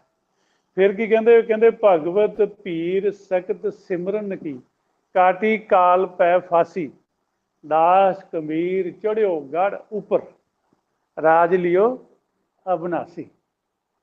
ਗੜ ਉੱਪਰ, ਗੜ ਕਿਹਨੂੰ ਕਹਿੰਦੇ ਨੇ, ਆਪਣੇ ਸਰੀਰਕ ਰੂਪੀ ਜਿਹੜਾ ਨਕਸ਼ਾ ਹੈ, ਇਹਦੀ ਉੱਪਰਲੀ ਜਗ੍ਹਾ ਜਿਹੜੀ ਹੈ ਨਾ, ਉਹ ਅਬਨਾਸੀ ਰਾਜ। ਅਬਨਾਸੀ ਕਿਹਨੂੰ ਕਹਿੰਦੇ ਨੇ, ਮਾਲਕ ਨੂੰ। ਆਪਾਂ ਗੁਰਬਾਣੀ ਵਿੱਚ ਪੜ੍ਹਦੇ ਹਾਂ, ਅਬਨਾਸੀ ਪੁਰਖ ਪਾਇਆ ਪਰਮੇਸ਼ਰ ਬਹੁ ਸੁਖੰਡ ਬ੍ਰਹਮੰਡਾ ਹੈ। ਕਹਿੰਦੇ ਫਿਰ ਮੈਨੂੰ ਅਬਨਾਸੀ ਰਾਜ ਦੀ ਪ੍ਰਾਪਤੀ ਹੋਈ। ਹੁਣ ਆਪਾਂ ਵੀ ਚਾਹੁੰਦੇ ਹਾਂ, ਕਿਉਂਕਿ ਇੱਥੇ ਕੌਣ ਬੈਠਾ ਹੈ ਗੜ੍ਹ ਦੇ ਉੱਪਰ, ਜੋ ਦੇਖ ਰਿਹਾ ਮਾਲਕ, ਉਹ ਰਾਜਿਆਂ ਦਾ ਰਾਜਾ ਬੈਠਾ ਇੱਥੇ। ਕੀ ਕਹਿੰਦੇ, ਗਸਾਈ ਪ੍ਰਤਾਪ ਤੁਹਾਰੋ ਡੀਠਾ, ਕਰਨ ਕਰਾਵਨ ਉਪਾਏ ਸਵਾਵਨ, ਸਗਲ ਛਤਰਪਤ ਬੈਠਾ। ਵੀ ਸਾਰਿਆਂ ਦੇ ਉੱਪਰ ਬੈਠਾ। ਕਹਿੰਦੇ ਜਦੋਂ ਸਾਡਾ ਮਨ ਨੇਤਰਾਂ ਦੇ ਵਿੱਚੋਂ ਇਸ ਪੁਆਇੰਟ ਤੇ ਆਸਣ ਲਾ ਕੇ ਜਦੋਂ ਉੱਪਰ ਚਲਾ ਜਾਏਗਾ, ਕਹਿੰਦੇ ਫਿਰ ਸਾਡੇ ਮਨ ਨੂੰ ਅਬਨਾਸੀ ਰਾਜ ਮਿਲੇਗਾ। ਤੇ ਜਦੋਂ ਅਬਨਾਸੀ ਰਾਜ ਮਿਲੇਗਾ, ਸਰੀਰ ਦੇ ਵਿੱਚ ਰਹਿੰਦਿਆਂ ਰਹਿੰਦਿਆਂ ਜੇ ਅਬਨਾਸੀ ਰਾਜ ਮਿਲੇਗਾ, ਤੇ ਉਹ ਮਾਲਕ ਦਾ ਮਨ ਬੱਚਾ ਕਿਸੇ ਨਾਲ ਬੈਰ ਨਹੀਂ ਕਰੇਗਾ, ਕਿਸੇ ਨਾਲ ਈਰਖਾ ਨਹੀਂ ਕਰੇਗਾ, ਕਿਸੇ ਨਾਲ ਦੁਬਦਾ ਨਹੀਂ ਕਰੇਗਾ, ਕਿਸੇ ਦੀ ਨਿੰਦਿਆ ਚੁਗਲੀ ਨਹੀਂ ਕਰੇਗਾ, ਕਿਸੇ ਨੂੰ ਮਾੜਾ ਨਹੀਂ ਕਹੇਗਾ। ਤੇ ਕੀ ਕਹੇਗਾ, ਹਮ ਨਹੀਂ ਚੰਗੇ ਬੁਰਾ ਨਹੀਂ ਕੋਏ, ਪਰਨਵਤ ਨਾਨਕ ਤਾਰੇ ਸੋਏ। ਇਹ ਅਵਸਥਾ ਫਿਰ ਸਾਡੇ ਮਨ ਦੀ ਬਣ ਜਾਂਦੀ ਹੈ। ਤੇ ਪਰ ਆਪਾਂ ਧਰਮ ਰਾਏ ਛਡਾਉਣ ਆਵੇ ਫੌਜ ਲੈ ਕੇ, ਤੇ ਆਪਾਂ ਪਹਿਲਾਂ ਕਿਉਂ ਨਾ ਫੌਜ ਦਾ ਮੁਕਾਬਲਾ ਖੁਦ ਕਰਨਾ ਸਿੱਖ ਲਈਏ। ਆਪਾਂ ਅਕਾਲ ਪੁਰਖ ਦੀ ਫੌਜ ਵਿੱਚ ਭਰਤੀ ਹੋਏ ਹਾਂ। ਖਾਲਸਾ ਅਕਾਲ ਪੁਰਖ ਕੀ ਫੌਜ, ਪ੍ਰਗਟੋ ਖਾਲਸਾ। ਮਾਲਕ ਨੂੰ ਵੀ ਲੋੜ ਪਈ, ਦੇਖ ਲਓ, ਭਰਤੀ ਕਰਨ ਦੀ। ਕਿਉਂ ਪਈ? ਕਿਉਂਕਿ ਕਾਲ ਦਾ ਜਦੋਂ ਦੇਖਿਆ ਵੀ ਨਹੀਂ ਹਟਦਾ, ਹੱਦੋਂ ਵੱਧ ਮਾਲਕ ਦੇ ਦਰ ਤੱਕ ਵੀ ਆ ਕੇ ਨਹੀਂ ਹਟਦਾ, ਫਿਰ ਮਾਲਕ ਨੇ ਫੌਜ ਤਿਆਰ ਕੀਤੀ ਵੀ ਭਾਈ ਇਹਦੇ ਨਾਲ ਯੁੱਧ ਕਰਨਾ ਪਏਗਾ। ਵੈਸੇ ਤਾਂ ਉਹ ਆਪ ਮਾਲਕ ਉੱਪਰ ਖੇਡ ਦੇਖਦਾ ਪਿਆ, ਪਰ ਜਿਸ ਰੂਪ ਨੇ ਵਿੱਚ ਮਾਲਕ ਆਇਆ, ਇੱਕ ਤਾਂ ਉਹਦਾ ਰੂਪ ਹੈ ਪ੍ਰਕਾਸ਼ ਹੀ ਪ੍ਰਕਾਸ਼, ਸ਼ੀਸ਼ੇ ਵਾਂਗੂ ਚਮਕਦਾ, ਜਿਹੜਾ ਸਾਡਾ ਸਾਰਿਆਂ ਦਾ ਮੂਲ ਆ। ਇੱਕ ਉਹਦਾ ਰੂਪ ਹੈ, ਸਰੂਪ ਹੈ ਸੁਨਹਿਰੀ ਪ੍ਰਕਾਸ਼। ਕਿਹੜਾ ਪ੍ਰਕਾਸ਼ ਹੈ? ਸੁਨਹਿਰੀ, ਗੋਲਡਨ। ਉਹ ਪ੍ਰਕਾਸ਼ ਜਦੋਂ ਉਸ ਕਾਇਆ ਦੇ ਵਿੱਚ ਆਉਂਦਾ, ਉਹ ਕਾਇਆ ਦੇ ਵਿੱਚ ਆਉਂਦਾ ਹੈ, ਆਪ ਨਰੈਣ ਕਲਾ ਧਾਰ ਜਗ ਮਹਿ ਪਰਵਰਿਓ। ਜਦੋਂ ਇੱਧਰ ਆਉਂਦਾ ਉਦੋਂ ਵੀ ਫਿਰ ਇੱਕ ਉਹਨੂੰ ਰੂਪ ਮਿਲਦਾ ਹੈ। ਉਹਨੂੰ ਫਿਰ ਆਪਾਂ ਗੁਰਬਾਣੀ ਦੇ ਵਿੱਚ ਨਾਂ ਦਿੱਤਾ ਗਿਆ, ਕੀ ਨਾਂ ਦਿੱਤਾ ਗਿਆ? ਅਗੰਮ। ਕੀ ਕਿਹਾ ਗਿਆ?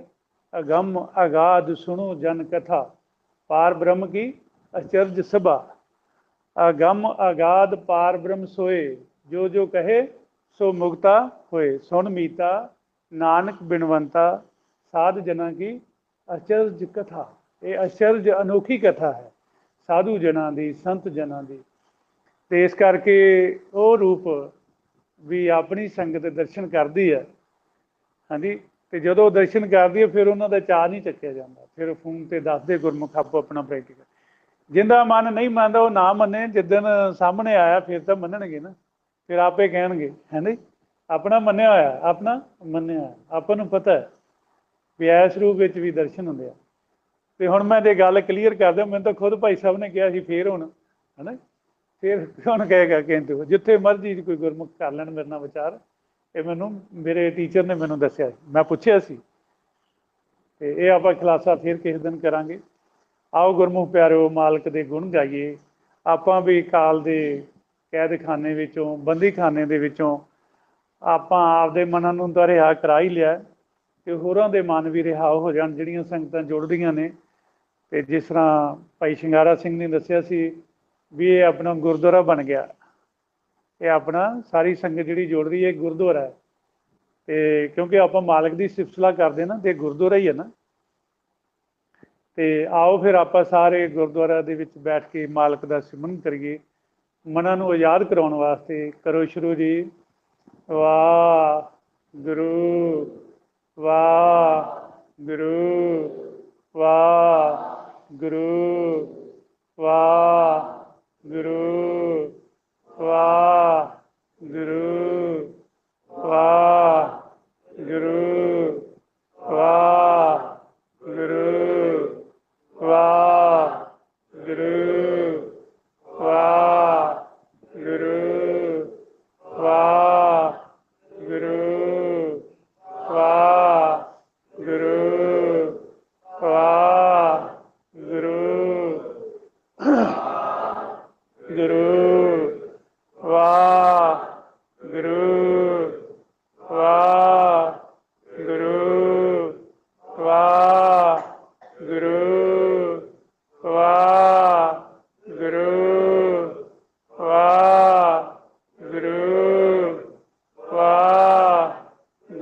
ਕੀ ਫਤਿਹ।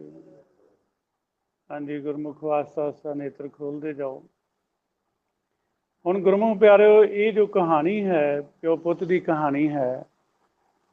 ਜੋ ਰਾਜਾ ਹੈ ਉਹ ਕੌਣ ਆ? ਮਨ। ਤੇ ਰਾਮ ਕੌਣ ਆ? ਮਾਲਕ। ਜੋ ਰਾਜਿਆਂ ਦਾ ਰਾਜਾ ਹੈ ਉਹਨੂੰ ਰਾਮ ਕਿਹਾ ਗਿਆ। ਤੇ ਇਹ ਕਹਾਣੀ ਕੌਣ ਜਾਣਦਾ? ਉਹ ਗੁਰਮੁਖ ਜਿਹਦੇ ਅੰਦਰ ਪ੍ਰਕਾਸ਼ ਹੋ ਜਾਂਦਾ ਹੈ, ਜਿਹਦੇ ਅੰਦਰ ਪ੍ਰਕਾਸ਼ ਹੋ ਜਾਂਦਾ ਹੈ, ਮਾਲਕ ਦਾ ਪ੍ਰਕਾਸ਼ ਹੋ ਜਾਂਦਾ, ਉਹ ਇਹ ਕਹਾਣੀ ਨੂੰ ਜਾਣਦਾ। ਤੇ ਕੀ ਕਹਿੰਦੇ ਬਾਬਾ ਜੀ? ਬਾਬਾ ਕਬੀਰ ਜੀ ਕਹਿੰਦੇ, ਜਾਨੀ ਜਾਨੀ ਦੇ ਰਾਜਾ ਰਾਮ ਕੀ ਕਹਾਣੀ, ਅੰਤਰ ਜੋਤ ਰਾਮ ਪ੍ਰਗਾਸਾ, ਗੁਰਮੁਖ ਵਿਰਲੇ ਜਾਨੀ। ਕਹਿੰਦੇ ਅੰਤਰ ਜੋਤ ਰਾਮ ਪ੍ਰਗਾਸਾ। ਕਿਹਦੇ ਅੰਦਰ ਪ੍ਰਕਾਸ਼ ਹੋਏਗਾ? ਗੁਰਮੁਖ ਦੇ। ਕਿਹਦੇ ਅੰਦਰ ਹੋਏਗਾ ਜੀ? ਗੁਰਮੁਖਾਂ ਦੇ ਅੰਦਰ ਪ੍ਰਕਾਸ਼ ਹੋਏਗਾ। ਤੇ ਉਹ ਜਦੋਂ ਪ੍ਰਕਾਸ਼ ਹੋਏਗਾ ਫਿਰ ਉਹ ਇਸ ਕਹਾਣੀ ਨੂੰ ਜਾਣਨਗੇ, ਜਿਹੜੀ ਪਿਓ ਪੁੱਤ ਦੀ ਕਹਾਣੀ ਹੈ। ਇੱਥੇ ਹੁਣ ਠੇਠ ਪੰਜਾਬੀ 'ਚ ਕਹਿਣਾ ਪੈਂਦਾ, ਪਿਓ ਮਾਲਕ ਤੇ ਪੁੱਤ ਮਨ। ਜਿੰਨੇ ਵੀ ਆਪਾਂ ਸੰਸਾਰ ਦੇ ਉੱਤੇ ਮਨ ਆਏ ਹੋਏ ਆ, ਸਾਰਿਆਂ ਦੇ ਮਨਾਂ ਦਾ ਇੱਕੋ ਹੀ ਮਾਂ ਪਿਓ ਆ। ਏਕ ਪਿਤਾ ਏਕ ਸਖੇਹੰ ਬਾਰਿ। ਉਸ ਮਾਲਕ ਨੇ ਖੇਡ ਰਚਿਆ। ਆਪਾਂ ਸਾਰੇ ਇਸ ਖੇਲ ਨੂੰ ਸਮਝ ਰਹੇ ਹਾਂ, ਸਮਝ ਕੇ ਜਿੱਤ ਰਹੇ ਹਾਂ। ਕਾਲ ਦੇ ਇਲਾਕੇ 'ਤੇ ਫਤਿਹ ਪਾ ਰਹੇ, ਕਾਲ 'ਤੇ ਫਤਿਹ ਪਾ ਰਹੇ। ਔਰ ਪੂਰਾ ਭਰੋਸਾ ਹੈ ਆਪਾਂ ਨੂੰ ਆਪਣੇ ਗੁਰੂ 'ਤੇ, ਕਿ ਆਪਾਂ ਇਹ ਖੇਡ ਸਾਰੇ ਜਾਣੇ ਜਿੱਤਾਂਗੇ ਜਿੱਤਾਂਗੇ। ਠੀਕ ਹੈ ਜੀ। ਤੇ ਪਰ ਹਉਮੈ ਨਹੀਂ ਕਰਨੀ, ਨਿਮਾਣੇ ਬਣ ਕੇ ਰਹਿਣਾ। ਕਿਸ ਤਰ੍ਹਾਂ ਬਣ ਕੇ ਰਹਿਣਾ? ਬਾਹਰੋਂ ਜਿਵੇਂ ਮਰਜ਼ੀ ਰਹੋ, ਅੰਦਰੋਂ ਗਰੀਬ ਬਣ ਕੇ ਰਹਿਣਾ। ਅੰਦਰੋਂ ਗਰੀਬ ਬਣ ਕੇ ਰਹਿਣਾ। ਹਿਰਦੇ ਗਰੀਬੀ ਆਵੇ ਸਤ। ਤੇ ਇਸ ਕਰਕੇ ਮਤਲਬ ਕਿ ਪਿਆਰ ਨਾਲ ਸਾਰਿਆਂ ਨੂੰ ਰਿਸਪੈਕਟ ਦੇਣੀ ਆ। ਚਾਹੇ ਕਿਸੇ ਵੀ ਉਹ, ਚਲੋ ਆਪਣੀ ਗੁਰਬਾਣੀ ਦੇ ਮੁਤਾਬਕ ਤਾਂ ਕੋਈ ਧਰਮ ਨਹੀਂ, ਸਾਰੇ ਇੱਕੋ ਹੀ ਧਰਮ ਆ, ਸਾਰਿਆਂ ਦਾ ਧਰਮ ਆ ਸੱਚ। ਪਰ ਫਿਰ ਵੀ ਦੁਨਿਆਵੀ ਤੌਰ 'ਤੇ ਲੋਕਾਂ ਨੇ ਬਣਾਏ ਨੇ। ਤੇ ਆਪਣੇ ਕੋਲੇ ਕੋਈ ਵੀ ਆਵੇ, ਆਪਾਂ ਸਾਰਿਆਂ ਨੂੰ ਪਿਆਰ ਨਾਲ ਸਮਝਾਉਣਾ, ਇਹ ਖੇਡ ਬਾਰੇ ਦੱਸਣਾ। ਠੀਕ ਹੈ ਜੀ। ਸੋ ਦਿੱਤਾ ਹੋਇਆ ਸਮਾਂ ਹੁਣ ਹੋ ਗਿਆ ਗੁਰਮੁਖ ਪਿਆਰਿਓ। ਹੁਣ ਅਸੀਂ ਇਜਾਜ਼ਤ ਲੈਂਦੇ ਹਾਂ ਜੀ। ਸਾਹਿਬ ਸ਼੍ਰੀ ਗੁਰੂ ਗ੍ਰੰਥ ਸਾਹਿਬ ਮਹਾਰਾਜ ਦੀ ਬਾਣੀ 'ਚੋਂ ਵਿਚਾਰ ਕਰਦਿਆਂ ਤੋਂ ਕੋਈ ਨਾ ਕੋਈ ਗਲਤੀ ਹੋ ਜਾਂਦੀ ਹੈ। ਸੰਗਤ ਤੇ ਗੁਰੂ ਬਖਸ਼ਣ ਯੋਗ ਹੁੰਦੇ ਨੇ, ਬਖਸ਼ ਦੇਣਾ ਜੀ। ਵਾਹਿਗੁਰੂ ਜੀ ਕਾ ਖਾਲਸਾ, ਵਾਹਿਗੁਰੂ ਜੀ ਕੀ ਫਤਿਹ।